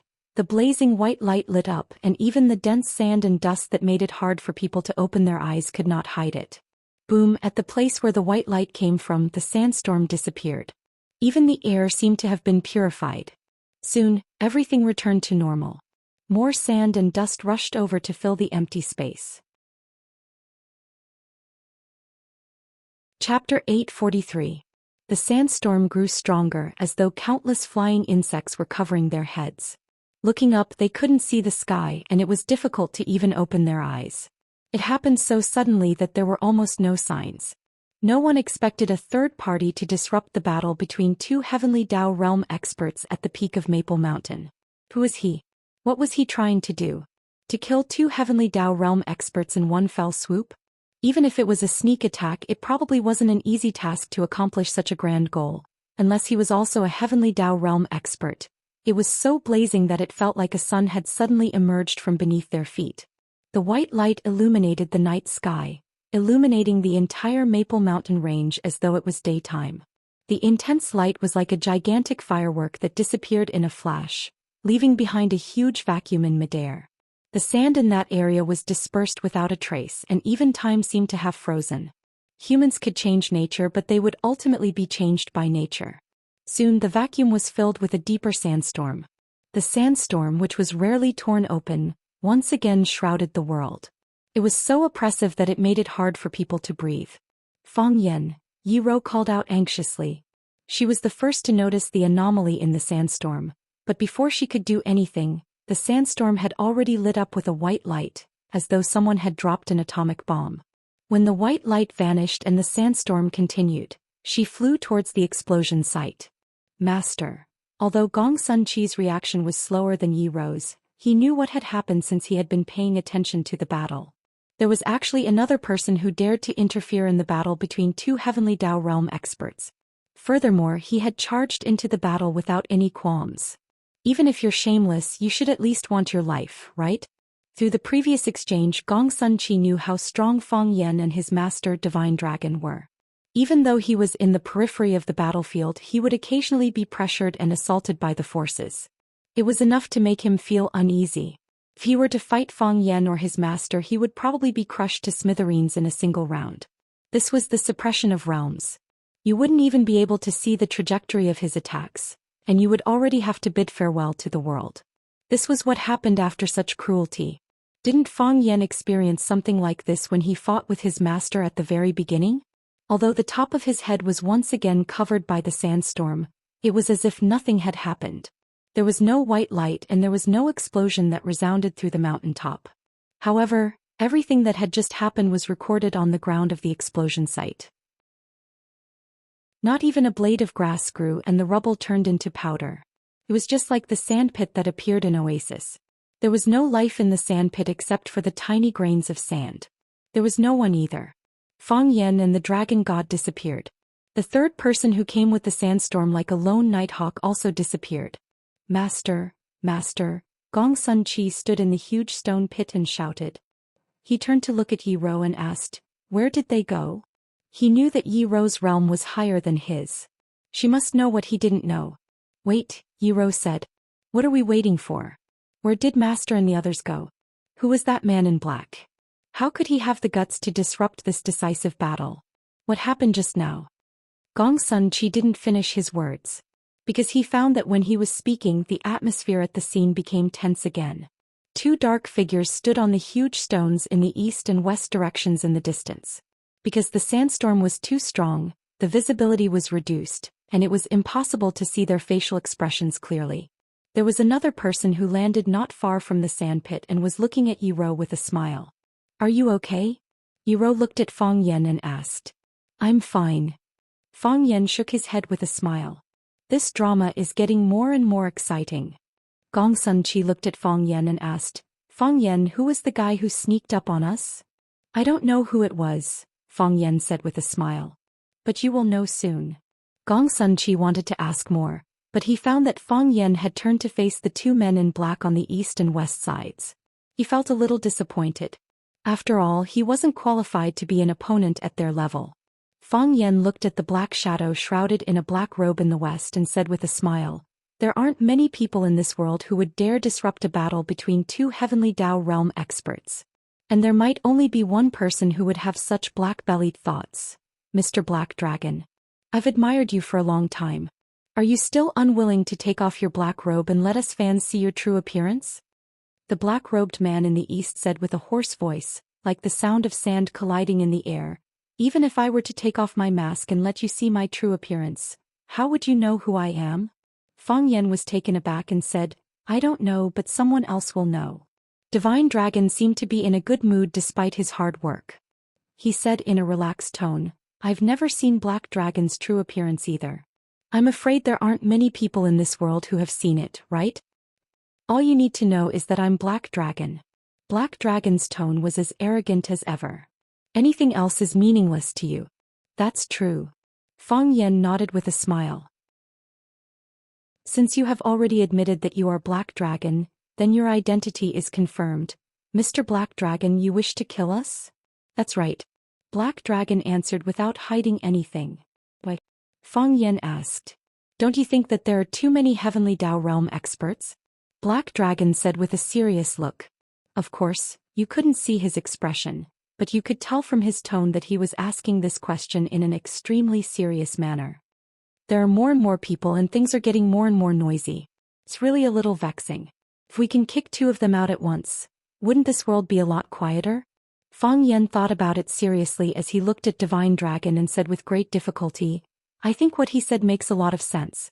Didn't you have the same thoughts back then? Back then, the 3 of you were the most dazzling warriors in all of Huaxia. Black Dragon appeared and disappeared mysteriously, making it difficult to find his tracks. It was even more difficult for him to resist your influence in the mortal world. Only the Azure Dragon Mo Qingdi had the same feelings and ambitions as you, and his influence far exceeded yours. You challenged the Azure Dragon and tore his tendons. The Azure Dragon perished, and for decades, you were the only one shining in the sky like the only star in this world. Divine Dragon's expression was solemn as he pondered for a moment, nodded and said, Back then I hadn't seen through the desire for fame and fortune, so I still ended up in a disadvantageous position. Men leave their names behind and geese leave their voices behind. Life is short, not more than 100 years. Who doesn't want to leave something in this world for future generations to remember? For the title of number 1 in the world, there are plenty of people who would sever their opponent's limbs and kill their entire family, much less tore off their opponent's tendons. Compared to those people, you are already considered benevolent. Divine Dragon looked at Fang Yan and said, The Azure Dragon doesn't think so. Of course. Fang Yan nodded with absolute certainty and said, If I were the Azure Dragon, I would definitely want to take revenge and kill your entire family. You see, no matter what level we've reached, no matter what realm we've stepped into, we're still mere mortals. We can't let go of fame and fortune, nor can we let go of grudges, Divine Dragon said with a smile. If someone scolds me, I'll respond with a sentence. If someone punches me, I'll return with a few kicks. Is this considered the heavenly axiom? Fang Yan asked. Divine Dragon thought for a moment and said, Following the heavenly axiom is naturally the heavenly axiom. Naturally, this is the highest achievement of our Tai Chi, Fang Yan said with a smile. So, I've never felt that it's a dirty and shameful thing to take revenge on someone who has a grudge against them. On the contrary, those who bear a blood feud would abandon it in the name of the heavenly axiom, losing their passion and temperament and going against the heavenly axiom. You're a sentimental person, Divine Dragon said. But, Fang Yan looked at the Black Dragon and said, We have no grudge against him, yet he came here to kill us. Isn't this too much of a bully? For his own axiom he wants to destroy our axiom? Is this also the heavenly axiom? Divine Dragon calmly looked at the Black Dragon and said, This is not the heavenly axiom, this is the demonic axiom. The sword in your hand is called Exorcist, then let's use this Exorcist sword to get rid of this demon, Fang Yan suggested. You knew I was coming? The Black Dragon solemnly asked. He used a special concealment method to conceal himself. Even his breathing and heartbeat could not be heard. Moreover, the sandstorm tonight was extremely strong. He had adjusted the frequency of his movement to match the speed of the sandstorm. There was a 90% chance of a successful sneak attack, so how could he be intercepted by the 2 of them at the most crucial moment? If they hadn't known in advance, how could they have simultaneously stopped at the critical moment and drawn his Gale Tempest Bringer over? If his Gale Tempest Guide had enveloped their bodies in the sandstorm, or exploded right next to them, Fang Yan and Divine Dragon would be either dead or heavily injured. But they managed to dodge it, and their combined attack made him suffer in silence. Although he managed to dodge Divine Dragon's desperate strike, his back was slapped by that bastard Fang Yan. Even now, his chi and blood were still in turmoil, and he couldn't circulate his energy smoothly. That was why the black dragon asked such a question. Fang Yan laughed heartily and said, "We're the male and female leads of this show, and you're the best supporting actor." Although the best supporting actor appeared a little late, I knew he would definitely appear. Chapter 844. When Fang Yan mentioned that there would be new friends joining them, Divine Dragon was doubtful as well. What puzzled him was that this was a battle between Heavenly Dao Realm experts. Typical warriors would be injured just by approaching slightly, much less joining. This was also the reason why they didn't announce the location of the battle. Instead, they chose the most dangerous peak of Mt. Maple. They didn't wish for the curious commoners to climb up only to be blown back down by a gust of wind. Even his disciple Gong Sun Chi didn't have the right to join. Forcefully taking action would only be asking for trouble. Then how many people in the world had the right to participate in the battle at Flying Peak? Divine Dragon's first reaction was to hope that Azure Dragon wouldn't underestimate his enemy. Could it be that Azure Dragon had returned from the land of extreme frost? Had he really found the legendary and extremely rare Ice Dragon bloodline? Of course, Fang Yan also had some trust in Fang Yan. At their realm, there was no need for meaningless lies to deceive others. They came, they came. They didn't. Playing petty tricks would only make them look down on them. It wouldn't be of any use. However, he never expected that someone would really come. Furthermore, it was one of the 3 dragons of Hua Xia, Black Dragon, who was equally as famous as him. Upon hearing Black Dragon's question, Divine Dragon wished to know why Fang Yan would have such a guess. "It's because your reason for coming to kill us isn't simple," Fang Yan said with a smile. "If it's just because you think there are too many Heavenly Dao Realm experts, which is why you want to kick out too, then I would think that you are a man, the most admirable person I have ever seen in my life. Clearly not. Before you came to Mt. Maple, the generals Jiang Shifu met you. Isn't that so?" Black Dragon fell silent for a long while before saying, "There's no such thing as an impenetrable wall in this world. I shouldn't be surprised that you know this secret." "How much did he give you?" Fang Yan said with a smile. To be able to bribe a Heavenly Dao Realm expert to be a fighter for the generals, he must have invested quite a bit, right? "If everyone's goal is the same, then everything else is secondary," Black Dragon said in a deep voice. "I don't like you. So I'm going to kill you." "You're right. Although your motives aren't pure, it's also a fact that you think there are too many Heavenly Dao Realm experts. After all, in just a few months, Heavenly Dao Realm experts have sprung up like bamboo shoots after the rain. Our Fang family has 2 more. At this point, Fang Yan looked back at Yi Rou sweetly. It felt good to have a strong support behind him no matter what he did. In the past, he was afraid of the Dragon God and hoped that he would never run into him before the old drunkard Mo Qingdi returned. The first time he met the Dragon God in the courtyard of the Xian division, his little heart was beating very fast. He was afraid that the Dragon God would kill him with a sword. Now he was at the Taiji Water Overflow realm while his fiancée Yiwen was at the Heavenly Dao realm. As long as the 2 of them were together, no matter if it was the Dragon God or the undying Black Dragon, he would not feel the slightest bit of fear in his heart. Even if the 2 of them joined forces, of course that was impossible. "Are you showing off?" Black Dragon looked at Fang Yan and asked. The north wind howled and the sand and stones made a rustling sound.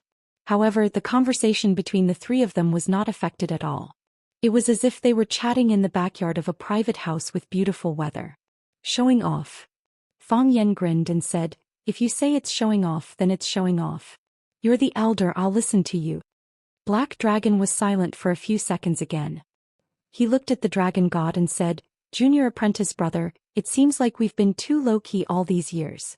Even these kids who haven't even grown out their fur can look down on us." "Junior apprentice brother?"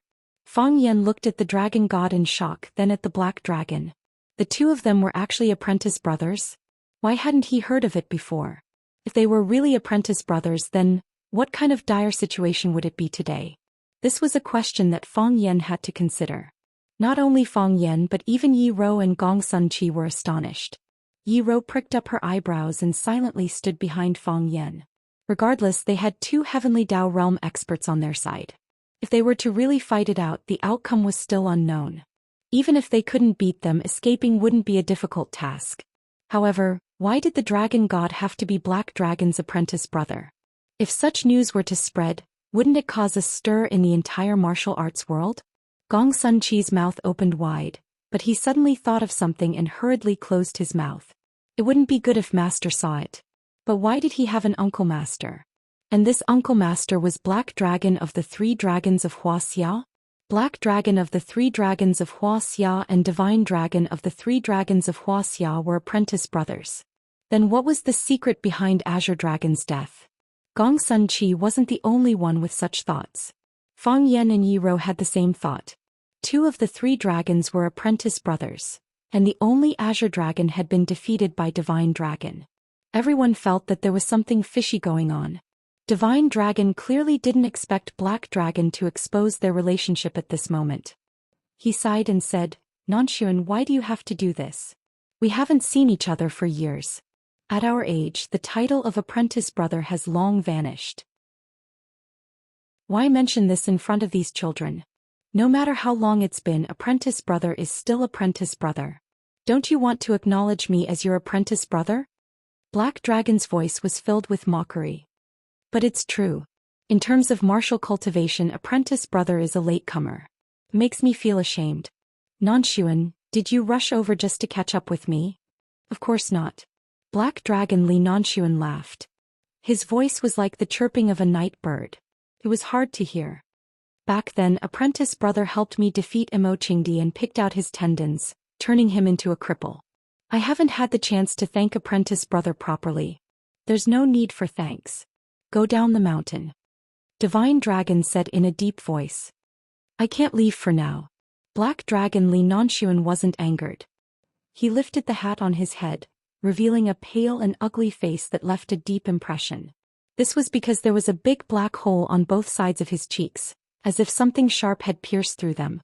His eyes were turbid, but they were extremely sharp, like a pair of rusty copper needles. When he looked at you, it would make you feel extremely uncomfortable. This was very different from other Heavenly Dao Realm experts who reverted to their original state. Black Dragon Li Nanxuan looked at Fang Yan and said, "At least, let me finish what I promised to do first." Divine Dragon tried his best to stop him and said, "You know that this is the final battle between me and Fang Yan." "I know." Black Dragon Li Nanxuan nodded and said, "That's why I came. I wanted to take the opportunity to kill this punk, but I didn't expect him to be prepared. However, since I'm here, how can I return empty-handed?" "Why are you in such a hurry to kill me?" Fang Yan looked at Li Nanxuan and asked. "I don't want to kill you. I just want to kill Azure Dragon again. Don't underestimate your enemy." Li Nanxuan's eyes burned like a blazing fire. Even the sand and stones that covered the sky could not hide it. Unfortunately, he didn't return. Since he didn't return, it proved that he died in the land of extreme frost. I can't take revenge on him, so I can only take revenge on his family. I've been waiting for you to grow faster and mature, to become everyone's hope, to become the rising star of Neijiang. Then at that time I'll kill you. I wish for you to grow, but I don't wish for you to grow to a height that makes people lose control. So when I learned that those ox noses wanted to teach you the Taiji diagram, I barged into Monkey Mountain to snatch it and destroy it. I never expected that you would be the one to benefit from it. Doesn't it feel good to enter the water overflow realm? I quite like it. Fang Yan looked at Li Nanxuan thoughtfully and said, "The wound on your face was stabbed by don't underestimate your enemy. Punk, you're courting death." Li Nanxuan roared angrily. His energy leaked out and sent the surrounding sand and stones flying. With him as the center, not a single stone could be seen in a radius of several meters. "Looks like I guessed correctly," Fang Yan said with a smile. "Let me guess again. Back then when you fought with Emo Qingdi, you were pierced in the cheek by Emo Qingdi's spear. As for whether you entered from the left and exited from the right, I don't know. But it changed your appearance, even your voice was affected. No wonder you wear a black robe and a thick hat all day. It's because you're too ugly and you're afraid of scaring people, right? Also, the way you talk, it sounds like you have sand in your mouth and you're rubbing it. Has anyone ever told you that your voice sounds awful?" "Fang Yan, I will kill you today." Li Nanxuan's body flashed with white light. This was the special way of using stellar chi wind and lightning guide. Fang Yan sneered and looked at Li Nanxuan fearlessly. "Since you're here, do you still want to leave?" "Haha, just you." Li Nanxuan seemed to have heard a very funny joke. "How about adding me as well?" A hearty voice rang out. Chapter 845. Plus me, how about that? The man's voice was thick and heavy, but because of the irrepressible joy and anticipation in his emotions, the way he spoke gave people a hearty and heroic feeling. Under everyone's gaze, a white figure was striding up from halfway up the mountain. The mountain was high and dangerous, but he walked like it was flat ground. The thorny bushes and the boulders blocking the way did not pose any threat to him at all. All it did was make his steps more graceful and light. The way he walked was like a beautiful dance, making people want to dance to his beat. When you first saw him, he seemed very far away, just a tiny white dot in the middle of the mountain. When you blink and look again, he is a little closer to you. When you looked again, he was a little closer. The white dot became a ball of light, and the ball of light became a phantom. When he stood in front of you, the image of an extraordinary and stalwart man gradually became clear. Then he became the person in everyone's memory, the person who made people's eyes redden and hearts beat faster. Do not underestimate the enemy. One of the 3 dragons of Huaxia. Do not underestimate the enemy. Do not underestimate the enemy who conquered the whole of Huaxia with one spear. Do not underestimate the enemy who challenged the whole of the world without losing a single battle. He was the most talented warrior and also the most dazzling star. He once won the whole era but was also abandoned by that era. After that unparalleled battle with the dragon god, his tendons in his hand were broken by the dragon god, and he became a cripple. The dragon do not underestimate the enemy fell and hid in Swallow Dock, becoming an old drunkard who was talked about and ridiculed by people. 4 years ago, in order to repair his pulse, he listened to the words of the medical fanatic Qin Wujie, and went to the extreme cold to search for the legendary ice dragon. Everyone thought that this was his alternative way of hiding from the world. Once he left, there was no news of him, and it was feared that they would never meet again. What no one expected was that he came back. At such a crucial moment. Do not underestimate the enemy. The dragon god was slightly surprised. Even with his cultivation and temperament, he could not help but be surprised when he saw the opponent in front of him, whom he had knocked down from the altar. He knew his swordsmanship, and he also knew how much damage he had done to his arm. If he wanted to cut off a person's tendons, even if that person hid both hands in a safe, it would be useless. He was confident in his swordsmanship. Therefore, when his gaze once again fell upon the long spear in the hands of the azure dragon Emochingdi, he had a very surreal feeling. His tendons really healed? His body really recovered? His cultivation had returned to its peak state again? Black Dragon Li Nanshuan cackled loudly. His hoarse voice contained an unconcealable hatred. Don't underestimate me, you actually didn't die? You still dare to come back? Gong Sun Chi's eyes widened as he stared at the intruder. Don't underestimate the enemy. Back then he was able to stand shoulder to shoulder with Master and be known as a brilliant figure. Oh my god, he's so young and he looks quite handsome. He has a unique manly charm, he looks much better than my master. I really envy Fang Yan, because he had met the 3 divine dragons of Huaxia. He had met all 3 legendary figures. It was said that collecting 3 dragons could be exchanged for a dragon ball. Because he had seen the 3 divine dragons of China, the 3 legendary figures, all at once. It was said that collecting 3 dragons could be exchanged for a dragon ball. Emochingdi did not care about the dragon god, nor did he care about the black dragon Li Nanshuan. He was wearing a white robe made of animal fur, stained with mud and blood and weathered by the sun and the wind. He was wearing a white robe made of animal fur. The white robe was stained with mud and blood. It was weathered by the wind and the sun, so it looked a little old and rotten. Of course, this was different from being wrapped in powder because his white was so natural, crystal clear and shone with a healthy luster. Of course, this was different from wrapping powder because his whiteness was so natural, sparkling and translucent, shining with a healthy luster. Of course, this was different from being wrapped in powder because his white was so natural, crystal clear and shone with a healthy luster. Red blood flowed out of the blue vessels. The blue veins were clearly visible and so was the blood. The flowing blood gave off a sense of vitality. The current Emochingdi was very different from the Emochingdi who had fallen. The current Emochingdi looked very graceful and very strange. At least Fang Yan thought it was a bit inappropriate. He was originally a rustic Chinese character. How did he suddenly turn into a handsome man with snow-white skin? There was already one person in the family who walked the path of an idol. What was going on with another? All the men in the family are pretty boys, outsiders will bully us if they see us. Emo Qingdi's eyes were fixed on Fang Yan and Fang Yan's eyes were also fixed on Emo Qingdi. They looked at each other and smiled. There was a familiar tacit understanding and an indescribable kinship between them. As they smiled, Fang Yan's eyes became moist. He rubbed his eyes and said angrily, I told you at the time, this place is not suitable for a duel. The sandstorm is so strong that I can't even open my eyes. You're crying? Emo Qingdi said with a smile. Old drunkard, what are you talking about? Fang Yan was so angry that he tried to deny it. You're the one who's crying. I told you it's the sand in my eyes. You're crying. Azure Dragon Emo Qingdi carefully observed Fang Yan's expression and said with certainty. Hey, are you done yet? I'm a water overflow realm master now. Do you believe that I won't beat you up? Good. Emo Qingdi grinned and said, You're doing very well. I've been doing very well. How about you? Fang Yan looked at Emo Qingdi and said, You're looking very good too. I'm also doing very well. Emo Qingdi nodded and looked into Fang Yan's eyes, his face full of love and joy. All along his relationship with Fang Yan had been very vague. They were like brothers, like close friends, like drinking buddies, but also like a master and a disciple.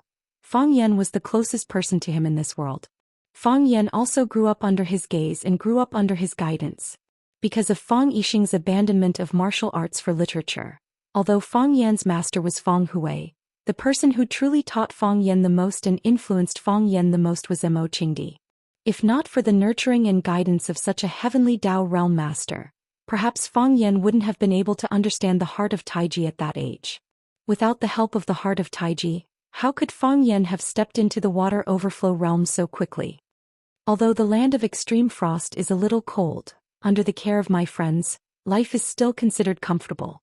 When I'm hungry, there's nutritious food and fresh fruits. When I'm thirsty, there's ice spring and lava. When I'm cold, there's a mattress and coat made of animal fur. Some things can't even be bought in Yanjing City, they're very rare. I've brought some back for you as a present. Fang Yan squinted his eyes and smiled, saying, Looks like you're quite popular to be able to receive the care of a friend in a place like the land of extreme frost. Emo Qingdi nodded and said, Yes. It was also with the help of that friend that I found the ice dragon bloodline. Fang Yan's eyes instantly lit up. He excitedly said, I knew you could do it. You really did it. Does that mean your meridians have been reconnected? They've been reconnected, Emo Qingdi said. You've recovered? I've recovered, Emo Qingdi answered again. That's great. Fang Yan laughed heartily, laughing so hard that he rocked back and forth, tears spilling from his eyes. That's great, our Fang clan has 3 heavenly Dao. Does this count as the #1 clan in Inner Jianghu? Let's see who dares to bully us in the future. Those who bully us will definitely bully them back. Emo Qingdi also laughed, but his smile was a little sorrowful. There were too many grievances in his heart and too much suffering. There was also the regret that could never be made up for. After his death, the Fang clan had gone through too many trials and tribulations. Fortunately, at that time Fang Yan did not let them down. Through his own hard work, he made sure that no one dared to say or do anything too outrageous to the Fang clan.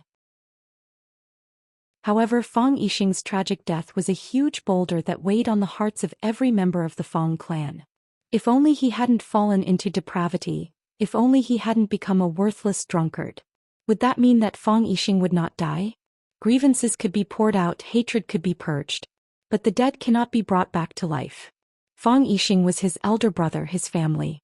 But he couldn't do anything about his departure. Traveling to the Arctic lands was already a journey of death. Coincidentally, he met the ice dragon and finally returned with his full strength. How much sorrow and unspeakable joy did he experience during this journey?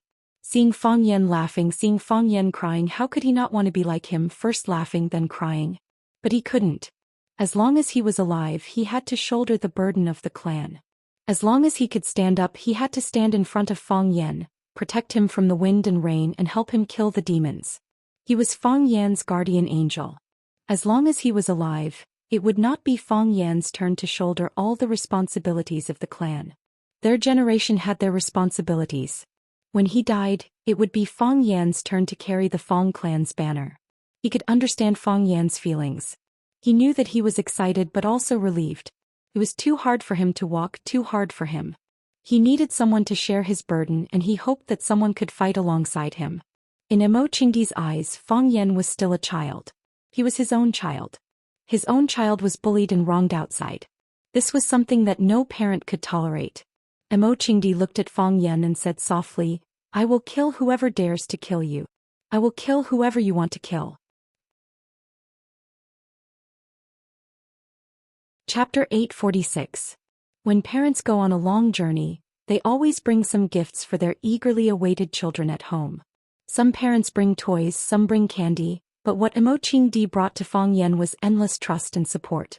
"I'll kill whoever dares to kill you. Whoever you want to kill, I'll kill." Fang Yen didn't hesitate at all.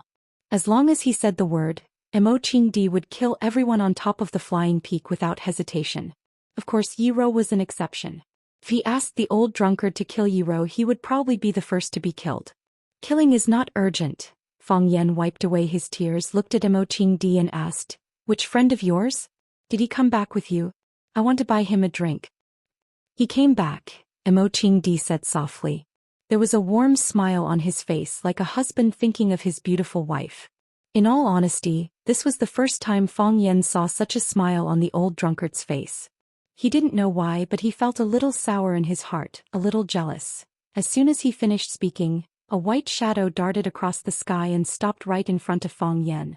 The shadow glared at Fang Yen and the rest of the humans in front of him.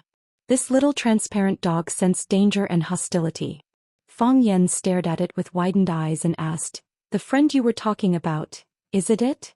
"That's it," Emochingdi said with absolute certainty. "It's so ugly." Fang Yen was stunned for a long time, then commented, "Pft." The little transparent dog spat out a bone from its mouth. "Pft." The little transparent dog spat out another bone. "Pft." The little transparent dog spat out a third bone. Fang Yen looked at Emochingdi and asked, "What does it mean?" "It's talking to you." Emochingdi acted as the communication bridge between Fang Yen and the little transparent dog. "You're the ugly one." Pft. Yiro couldn't hold it in any longer. Her lips curled up into a sweet and pure smile. Gong Sunchi's mouth twitched, but when he thought that his master and that martial uncle who appeared out of nowhere were still staring at them, he quickly held back his laughter and put on a coffin face as if this joke was not funny at all. Fang Yen stared wide-eyed at Emochingdi and said, "Are you kidding me? How does it know what I'm saying?" Puff. The transparent puppy spat at Fang Yen again, but this time there were no bones. Puff. It spat out 2 more mouthfuls. This time Fang Yen really believed it. He bared his teeth at the transparent dog and said, "Stop it. From today on you and I are brothers. Don't worry, I won't despise you for being a dog." Puff. The ice dragon sprayed water at Fang Yen again. "It doesn't agree," Emochingdi explained helplessly. "Are you kidding me?" Fang Yen was furious. He never thought that one day he would be despised by a dog. "I'm warning you, I don't know what kind of dog you are. Now that you're in Yanjing, do as the Romans do. Do what I tell you to do. Otherwise your life will be..." Puff. A brown fruit core flew towards Fang Yen's face. Fang Yen tilted his head, and the core flew into a large stone in the distance. The fruit box sank into the inner wall of the stone, and only a small dark hole could be seen outside. This scene made everyone's heart jump. This strange-looking puppy had only casually spat out a fruit pit, yet it had such great power. If it wanted to hurt people, most people wouldn't be its opponent, right? Gong Sunchi looked at the transparent dog, then thought about his own martial arts and wondered what his chances of winning were if he were to fight with it. It really hurt his pride. The dragon god looked at the transparent dog in horror and asked aloud, "This is the legendary ice dragon?" "Yes," Emochingdi nodded. "It is the ice dragon." The black dragon's eyes flashed, and it looked at the ice dragon like a vulture, full of greed and cruelty. Fang Yen looked at the ice dragon again and asked, "If it is the ice dragon, then your body?" Fang Yan's question hit the nail on the head of Emochingdi's hesitation. At that time he was indeed faced with a dilemma. The ice dragon was his savior. If he killed the ice dragon to restore his meridians, then he would be a heartless person. But if he didn't kill the ice dragon, then his meridians would never recover, and he would never be able to leave that land of extreme cold.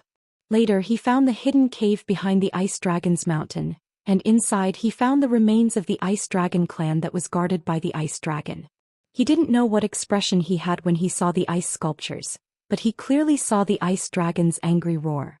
The two men confronted each other in the ice cave for a long time, and then the ice dragon launched an attack. They had engaged in a fierce battle, and even the entire cave where the remains were buried had cracked because of it. The avalanche buried the entire mountain where they had lived for a long time. In the end, they desperately escaped, and Enchanting completely gave up, because he knew that he had hurt the ice dragon, and he also knew that he couldn't go back into the ice mountain to steal the remains. He was afraid that the deep cave where they fought had sunk deep into the ground, and it would be impossible for them to see the world again. But the thought that he would live forever in the land of extreme cold, and that his family in Yanjing would be in all kinds of danger, made it difficult for him to sleep. Unexpectedly, the transparent dog seemed to have seen through Enchanting's thoughts. One sleepless night, it used its mouth to pull on the corner of Enchanting's clothes, and pulled him into another cave. In that small cave, there were only 3 bodies of the ice dragon, but each one was several times larger than the one he saw in the big cave. Enchanting looked at the transparent dog's eyes and understood what he meant. The transparent dog whined a few times and then walked out alone. Enchanting was moved to tears and used a knife to cut open the body of an ice dragon. The medical fanatic Qin Wujie did not lie to him. The ice dragon's meridians did have the effect of repairing the meridians, because after it entered his body, it melted together with the boiling ice dragon's blood, and then began to repair and open up some of the key areas that were previously injured or blocked. Enchanting slept in the ice cave for 3 days, and then intermittently used the ice dragon's blood according to the method secretly taught by the medical fanatic Qin Wujie. Every time it was used, it was like a nirvana rebirth, and every nirvana was like being burned in a fire. Until he could feel the flow of air, until he once again experienced the power he once had, he decided to go home. He decided to bring the transparent dog home. In this land of extreme cold, he only had this dog as his family. It was the same as him. If he left, then it would be all alone in this world, looking just like a dog. Enchanting and it had a simple discussion, not sure if it understood, but the two of them packed their bags and set off on their way home. Fortunately, it was not too late and they made it in time. My body has recovered. Enchanting naturally did not want to explain too much to Fang Yan here and said, it's mainly because of it. As if it understood that Enchanting was praising it, the transparent dog glanced proudly at Fang Yan, and then wagged its little tail as it paced back and forth in front of Fang Yan. Enchanting looked at it lovingly and said to Fang Yan, it looks exactly like you. Fang Yan felt like he had received multiple blows and insults. Yi Wenro stood beside Fang Yan and said to Enchanting, welcome back. Enchanting looked at Yi Wenro with a smile and said, from now on we are a family. Yi Wenro nodded and said, in the past as well. Enchanting laughed loudly and said, in the past as well. Unfortunately, I did not see it. Enchanting, are you done with your nonsense?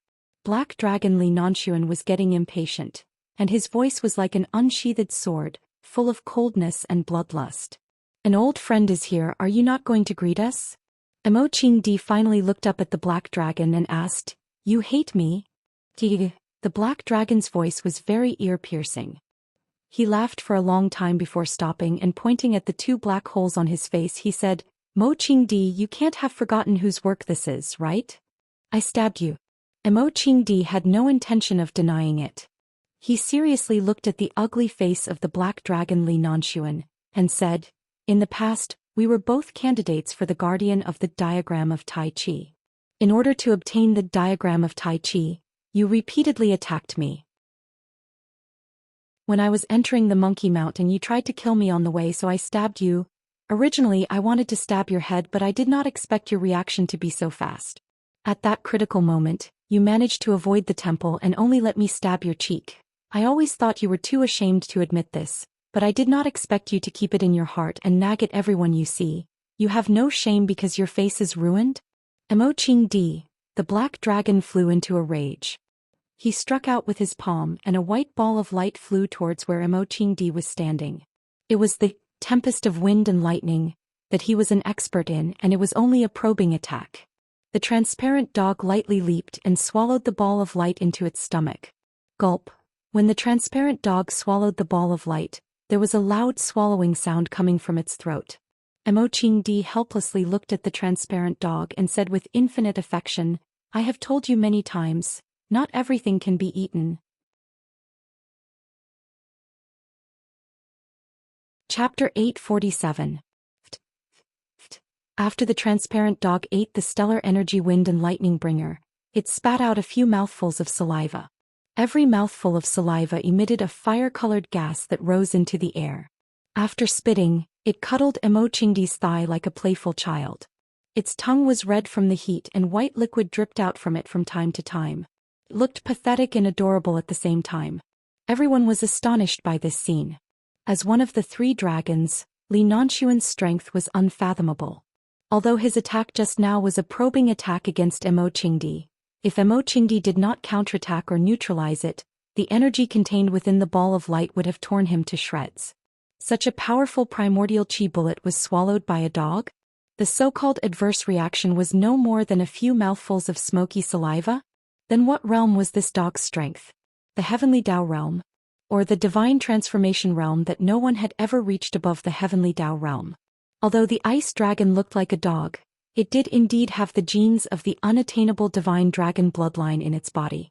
Fang Yen knew that even he could not swallow the black dragon's stellar energy wind and lightning bringer into his stomach. After all, he was not a dog. He had a more ingenious way to deal with it. Fang Yen had an absolute advantage in terms of intelligence over the transparent dog that only knew how to act coquettishly. Emochingdi rubbed the transparent dog's head, expressing his sincere consolation. The transparent dog glanced at Fang Yen smugly, meaning, "Look at how likable I am, but you can't." Dark Dragon Li Nanshuan stared at the little transparent dog for a while with a scorching gaze. Then he laughed out loud and said, "Don't underestimate your enemy. I didn't expect you to bring back such a powerful helper from your trip to the land of extreme coldness. Do you want this dog to help you fight in the decisive battle?" Li Nanshuan had no choice but to consider such a problem. If he wanted to kill Emochingdi, then he would have to face the combined attack of the man and dog. At that time he would not be able to deal with them. Why not? Emochingdi's voice was calm as he spoke. "If you're willing, you can also find a few dogs to help you in the battle. A pack of dogs is fine too." Puff. The little transparent dog blew bubbles at Li Nanshuan. It still bore a grudge against Li Nanshuan for throwing those disgusting things at it. Black Dragon Li Nanshuan was exasperated. He sneered and said, "I haven't seen you for a few years. I wonder if your 'don't underestimate the enemy' skill has improved. Your skin has become much thicker." He was no fool. Even if he found 100 dogs, they still wouldn't be able to fight against the ice dragon by Emochingdi's side. If two Heavenly Tao realm experts were to fight, wouldn't he become a laughingstock if a bunch of hounds died beneath their feet? Emochingdi glanced at the divine dragon and said, "According to your standards, isn't it shameless to use a sword against an opponent who is bare-handed?" Black Dragon Li Nanshuan's eyes were filled with murderous intent. He looked at the divine dragon and said, "Junior brother, it seems that they are clearly going to bully us. If that's the case, you and I will join forces and fight them to the death. Back then we were able to defeat them with our swords. Now we can do the same." The divine dragon's face was calm, unaffected by the rapidly changing environment. He looked at Fang Yen with a gentle gaze and asked, "Do you want to continue with the battle?" Fang Yen nodded and said with a smile, "Of course." "Then let us continue. Everything else has nothing to do with you and me." The divine dragon gripped his sword and said in a low voice, "That's exactly what I wanted." Fang Yen said. The azure dragon Emochingdi looked at the black dragon and said, "Back then I only managed to pierce your face. I've always felt regretful. This time I won't make the same mistake." Kikik. Black Dragon Li Nanshuan laughed maniacally. "Don't underestimate the enemy. Do you think you're still the same? Do you think I'm still the same? You've been a good-for-nothing all these years. Even if your meridians were reconnected, do you think you can return to your peak state? Besides, so what if you've returned to your peak state? Don't you know that everyone in this world can improve? All these years there hasn't been a day that I haven't thought about it, there hasn't been a day that I haven't worked hard. Even if you're still at your peak state, I'll still defeat you with my sword. Not to mention that you can't return to your peak state after your meridians were reconnected. You know this better than anyone else. You're just bluffing, you talk too much." Emochingdi grumbled and charged toward the rock that Black Dragon Li Nanshuan was standing on with his spear. His huge body was like a moving hill. Every step he took crushed the hard rock into powder. Halfway through his run, he leaped high into the air. Like a giant god in white descending from the sky, he wielded a sharp weapon that could cut through the sky and stab toward the black figure on the rock. In the eyes of the black dragon, the spear grew larger and larger. It was as if what Emoching was holding was not a spear, but a tree so wide that it would take 2 people to wrap their arms around it. It was a giant pillar that supported the southern heavenly gate. But the sharpness of the spear grew smaller and smaller, until it was as thin as a needle. He had no doubt that the spear could easily pierce through his cheek or head, just like the spear that had pierced out 20 years ago. He hadn't changed. He was still Emoching. The moment the spear struck, it shook the heavens and the earth. Boom! Before the tip of the spear reached the rock beneath Black Dragon Li Nanshuan's feet, unable to withstand the boundless energy, shattered into pieces. There was nothing beneath Black Dragon Li Nanshuan's feet to support him. His body was still floating in the air. His body didn't move at all, as if the rock beneath his feet hadn't shattered and was still beneath his feet. He couldn't move. Once he moved, he would reveal an opening. Once an opening appeared, he would be either wounded or dead. The spear was close, right at the tip of his nose. His head was about to be pierced through by the spear. No, if he were to be attacked by such a powerful force, his entire head would probably explode. The current Emoching had changed a little from the Emoching of the past. The Emoching of the past emphasized elegance and calmness, and would never waste an ounce of energy. His control over his body had reached the realm of divinity. The current Emoching was even more tyrannical and biting cold. His method of attack was reckless and relentless. The Emoching of the past could accurately pierce through a person's head with the same spear. It was possible that the person would still be unconscious when they were pierced. But now, Emoching would brutally smash a person's head, like a watermelon that had been smashed with great force, or a bomb that had been detonated by someone. The aesthetics of extreme violence. The black dragon finally moved. No, it should be said that he had moved a long time ago. How could he tolerate someone pointing a spear at the tip of his nose? Even if he still had a way to fight back, he couldn't tolerate such an insult. What stopped where he was only an afterimage. With a speed faster than the naked eye could follow, he leapt in front of Emoching. A flash of silver light. The silver light was like a silver sickle, silently slicing towards Emoching's neck. The spear was tyrannical, suitable for long-range attacks. However, when the enemy invaded the main gate of your family, trying to rescue them would be a burden. Just like the current Azure Dragon Emoching. His spear thrust was earth-shattering. The long spear was wrapped in an invincible and piercingly cold chi, dragging his body forward. But at this crucial moment, the black dragon Li Nanshuan had sneaked into his inner courtyard and was about to cut off his head. Just like a heavily guarded courtyard, if a thief had already infiltrated the inner courtyard, what was the point of setting up more machine guns and cannons outside? Sure enough, the current Emoching was in danger of not being able to save himself. Emoching, the black dragon Li Nanshuan, was holding an illusory long sword in his hand. It looked like a flickering silver light tube. Die, whoosh, the long sword slashed towards Emoching's neck. It missed. There was no lingering and refreshing sensation of a sharp weapon cutting through flesh. Whoosh. Emoching disappeared into thin air, then suddenly reappeared. His large hand reached out to grab the blade of the long sword, but the spear in his hand had disappeared. While Emoching and the black dragon Li Nanshuan were engaged in a life-and-death battle, Feng Yan and the divine dragon Li Nanshuan were not idle either. After the previous exchange, they could be considered a pair of opponents who knew each other well. But this understanding was one-sided and narrow. Feng Yan did not know how many magical treasures and ultimate moves the divine dragon Li Nanshuan had cultivated for decades. Similarly, the divine dragon Li Nanshuan did not know what kind of power the young genius who had just entered the water overflow realm would explode with. In any case, there was an unbreakable truth in the realm of martial arts. The fist fears the youth. While the others were fighting each other, Yi Rou and Gong Sun Qi seemed a little out of place with the atmosphere. Yi Rou glanced at Gong Sun Qi and had the urge to give it a try. She said expressionlessly, "Let's try too." While the others were fighting to the death, only the heavenly Dao realm Yi Rou was watching idly from the side. She was tempted by the sight of the skill and wanted to give it a try. Unfortunately, the experts had all been snatched away by Feng Yan and Emoching. She only had Gongsun Chi, a nobody, to choose from. Even if he was a nobody, he was still an opponent. She had nothing to do anyway, and now was not the time to be picky. I will definitely not fight you. Gongsun Chi secretly swallowed a mouthful of saliva and rejected coldly. Fang Yan and I are brothers. You and Fang Yan are about to get married, which makes you my future sister-in-law. How can I attack my sister-in-law?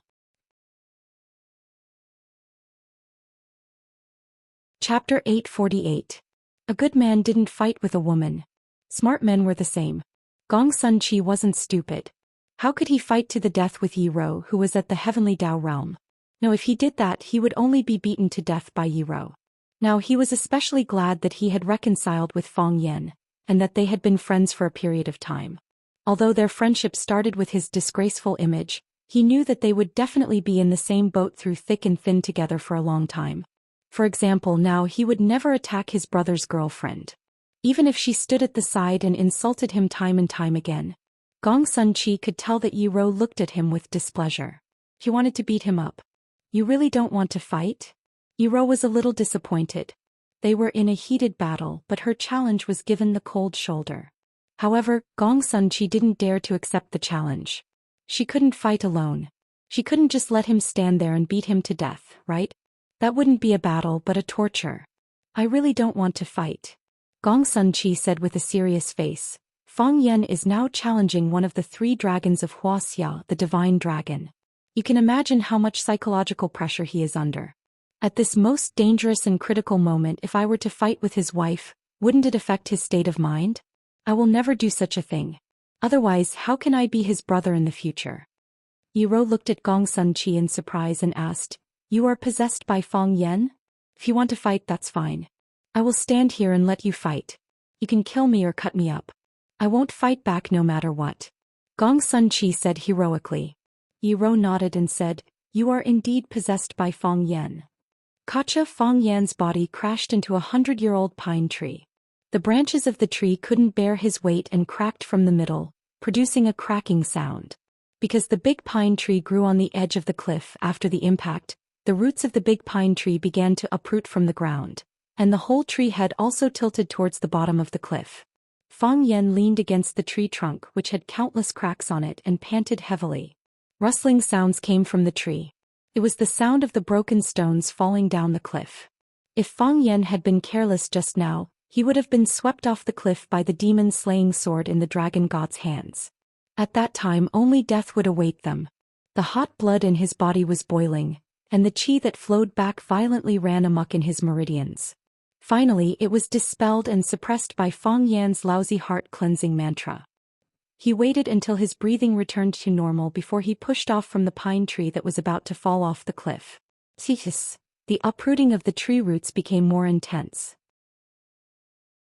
Then with a loud rumble, the entire pine tree was uprooted and fell off the cliff.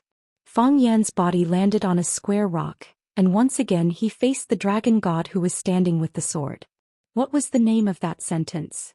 Fang Yan asked. Samsara, answered the dragon god with much difficulty. Samsara. Good name. Fang Yan praised. Go and come back, go and come back. The blade has gone and the sword will has returned. If it wasn't for the heart of Tai Chi's timely warning and quick response, I'm afraid I would have been cut in half by your sword will. The heart of Tai Chi is an ultimate Taoist technique, and there are too many things that make people envious. With a sword in hand, the world is mine. What else in this world can make Mr. Dragon God envious? Yes. The Dragon God answered without hesitation. For example, the heart of Tai Chi in a young body. This body of mine is too old, so old that it can no longer bear the responsibilities it should have. Fang Yan smiled and said, Everyone will grow old. Yes. That being said, the Dragon God's face was full of regret as he said, But I'm old and you're still young. The Dragon God was also injured. Other than the injury that Fang Yan used to pierce through his back with half of the Tai Chi light, there were a few more wounds on his chest. His gray robe was messy and the hem of his clothes was torn. His hair was originally tied up by a black band, but now the band was gone. His hair danced in the night wind and he looked like an old ghost. Anyone who looked like an immortal would become like this after experiencing a fierce battle. I can't do anything about that. Fang Yan shrugged and said with a smile. he looked at the dragon god and said, "Previously I wanted to avenge the old drunkard, so I wanted to challenge you and defeat you. Now that the old drunkard is back, he can do what I want to do. So now I just want to challenge you and defeat you. Because of what? Because you're a master worthy of respect," Fang Yen said in a low voice. "Thank you." The dragon god looked at Fang Yen sincerely and said, "You're the most talented young man I've seen in so many years, and the one I look forward to the most. Even though you've achieved such results at your age and reached the water overflow state that countless people dream of, I still want to tell you that this is just the beginning. I think you can go very, very far, to a place that we've never seen before and that no one has ever walked before. If I'm not here by then, please tell me about it in front of my grave. I don't drink, so don't bring any wine. Bring a pot of tea, preferably bilyuakun.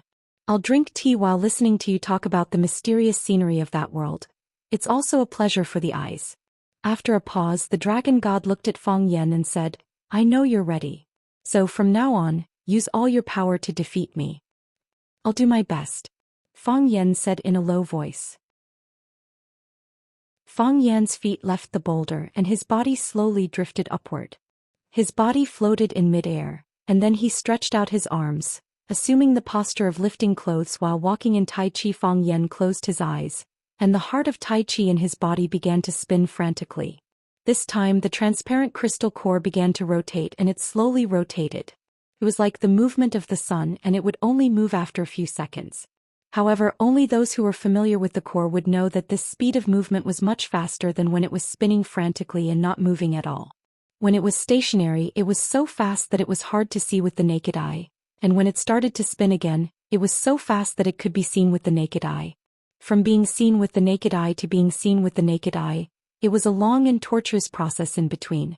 There were countless people who could not reach this step in their entire lives.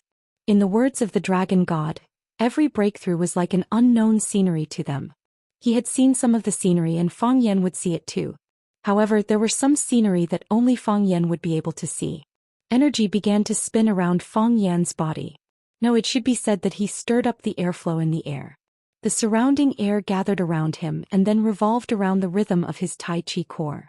The air was everywhere, the fallen leaves on the ground, the rocks, the uprooted weeds and small trees, and even the moist soil. They gathered towards Fang Yen in the air, and then revolved around him, wrapping him up layer by layer.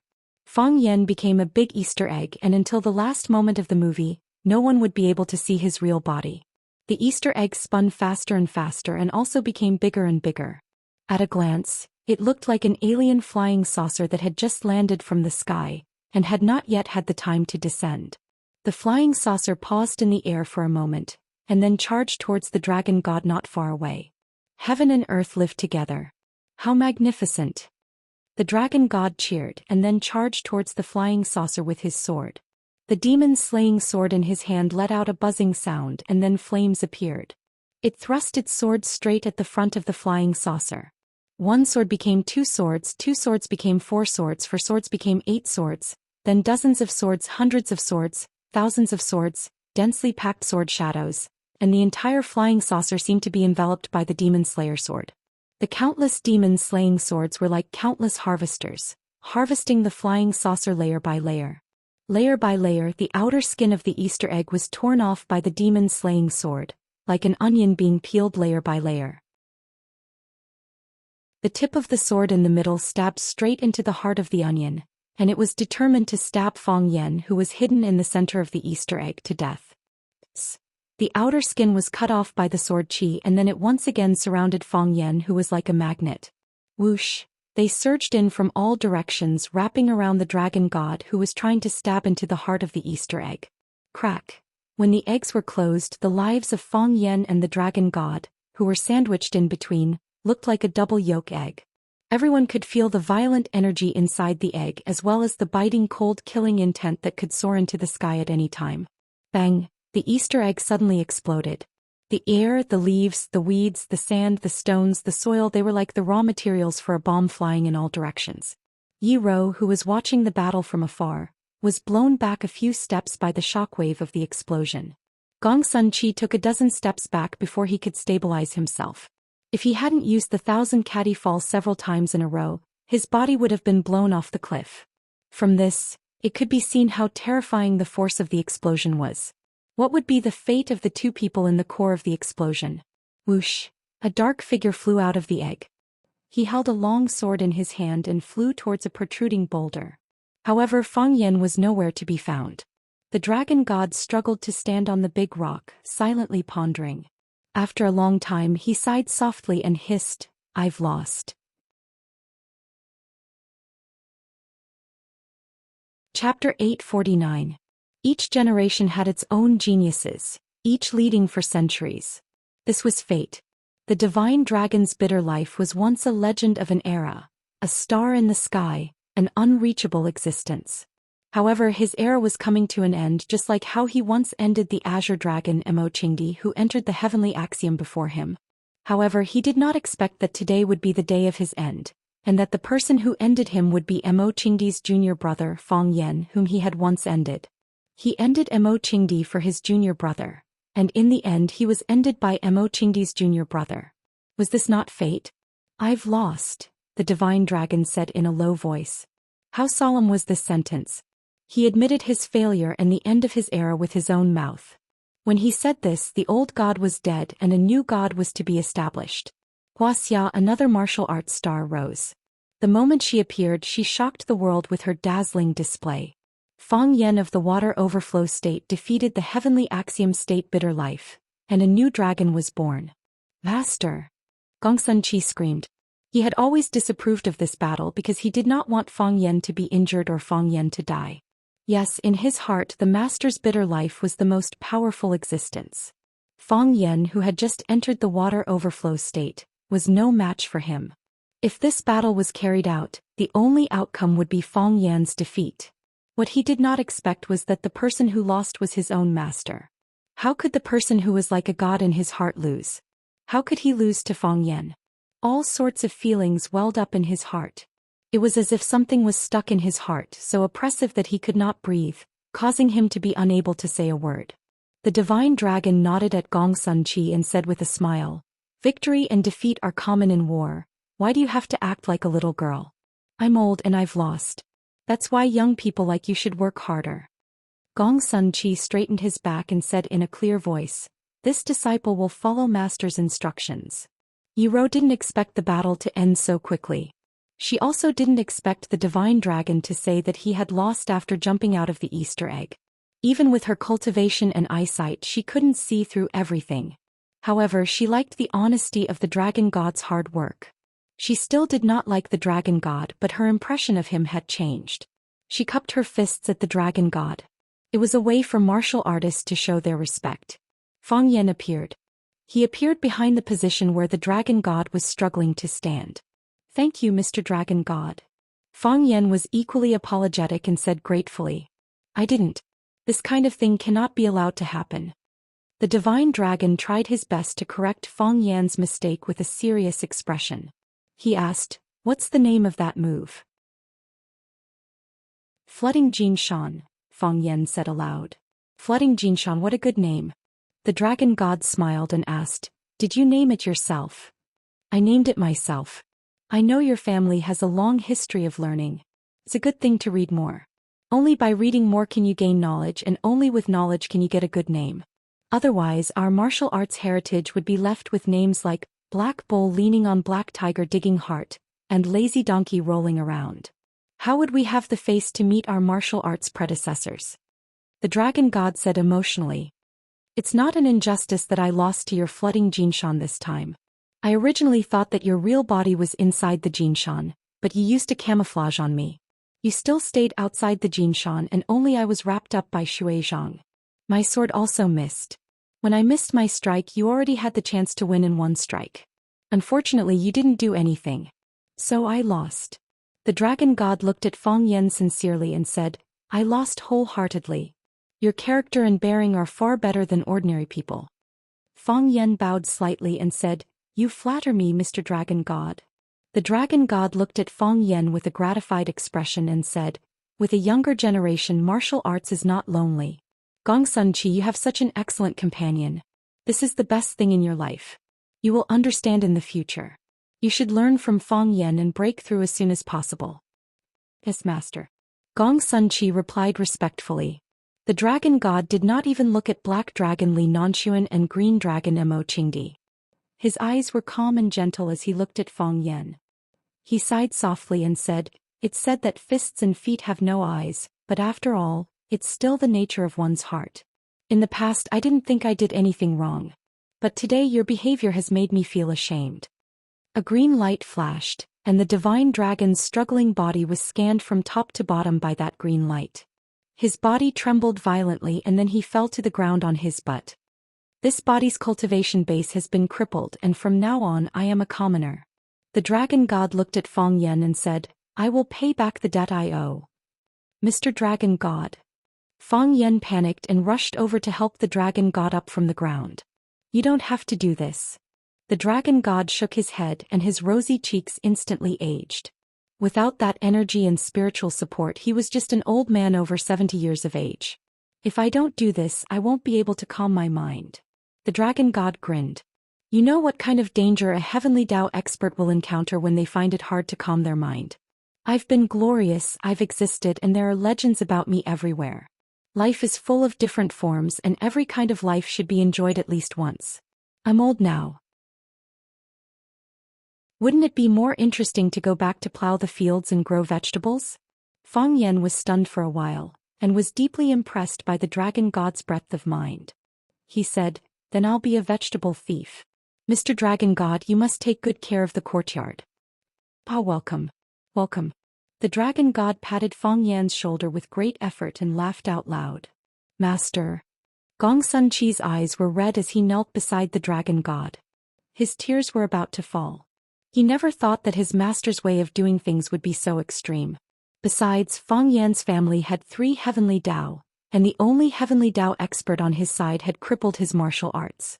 What if Fang Yan bullied him in the future? His woman had already begun to bully him. "Gong Sun Chi, help me up," the dragon god said with great effort. With the help of Fang Yan and Gong Sun Chi, the dragon god was helped up from the ground with great effort. "Let's go."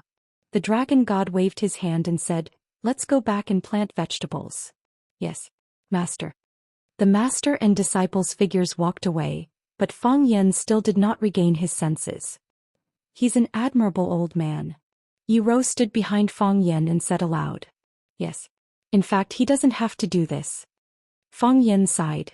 Fang Yan suddenly turned around and hugged Yi Rou in his arms. He used all his strength as if he wanted to rub her body into his own.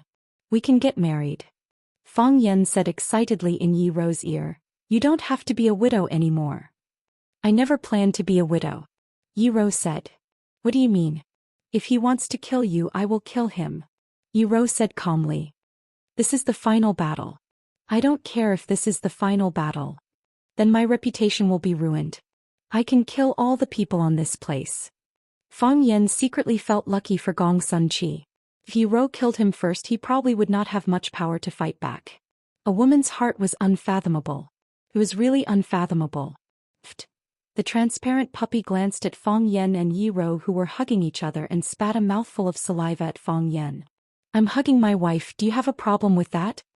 Fang Yan glared at him unhappily. Pfft. The transparent puppy spat at Fang Yan again, then ran to Yi Rou's pants with its mouth, signaling her to stay away from Fang Yan and not to hug him. "How dare you steal my woman?" Fang Yan was furious. He rolled up his sleeves and was about to fight with the transparent puppy. Mo Qingdi's spear was not fast, but each spear was like a thunderbolt, making it very difficult for people to deal with. At their level, the choice of weapon was not important. Just like how Fang Yan could defeat the dragon god with his demon-slaying sword, it was the same principle. They were playing with their state of mind. When your reaction speed could not keep up with your state of mind, you had no chance of fighting back when faced with a massacre. However, Mo Qingdi still subconsciously felt that it was best not to let Mo Qingdi hold a spear. He knew this was a dangerous way of thinking because he was afraid. The more he feared, the more likely he was to fail. Fear was a demon in the heart. When the demon took control of your heart, it would be difficult for you to display your true strength. Mo Qingdi had been hailed as the best spear in the world 20 years ago. The silver spear in his hand was like a god descending to the mortal world, almost unstoppable. Dark Dragon Li Nanshuan had wanted to intercept and kill him on the way over the Tai Chi diagram, but he had not expected to be stabbed in the face. Dark Dragon Li Nanshuan burned with rage when he remembered the gaping hole in his face. It was a scar, a humiliation. Even though Mo Qingdi's tendons had been broken by his junior, the dragon god, and he had become a cripple, it was still difficult to dispel the ferocity in his heart. Dark Dragon's body sprinted towards Mo Qingdi. With each step he took, an afterimage appeared in the air. By the time he was one step away from Mo Qingdi, the air was already filled with the shadows of dark dragons, as if there were countless black robes fighting with Mo Qingdi. His real body was at the forefront, the long sword in his hand emitting a faint buzzing sound like that of insects. Old drunkard Mo Qingdi's eyes were solemn, then he thrust his spear at an illusory figure on his left. You're tuning in to the Dreamy Chapters YouTube channel. We're so grateful for your support, and don't forget to subscribe to join us on this incredible journey through captivating stories. Your generosity through donations truly makes a world of difference, as it's the primary source of revenue that allows me to expand and enhance this channel for you. Thank you from the bottom of my heart for being a part of this adventure.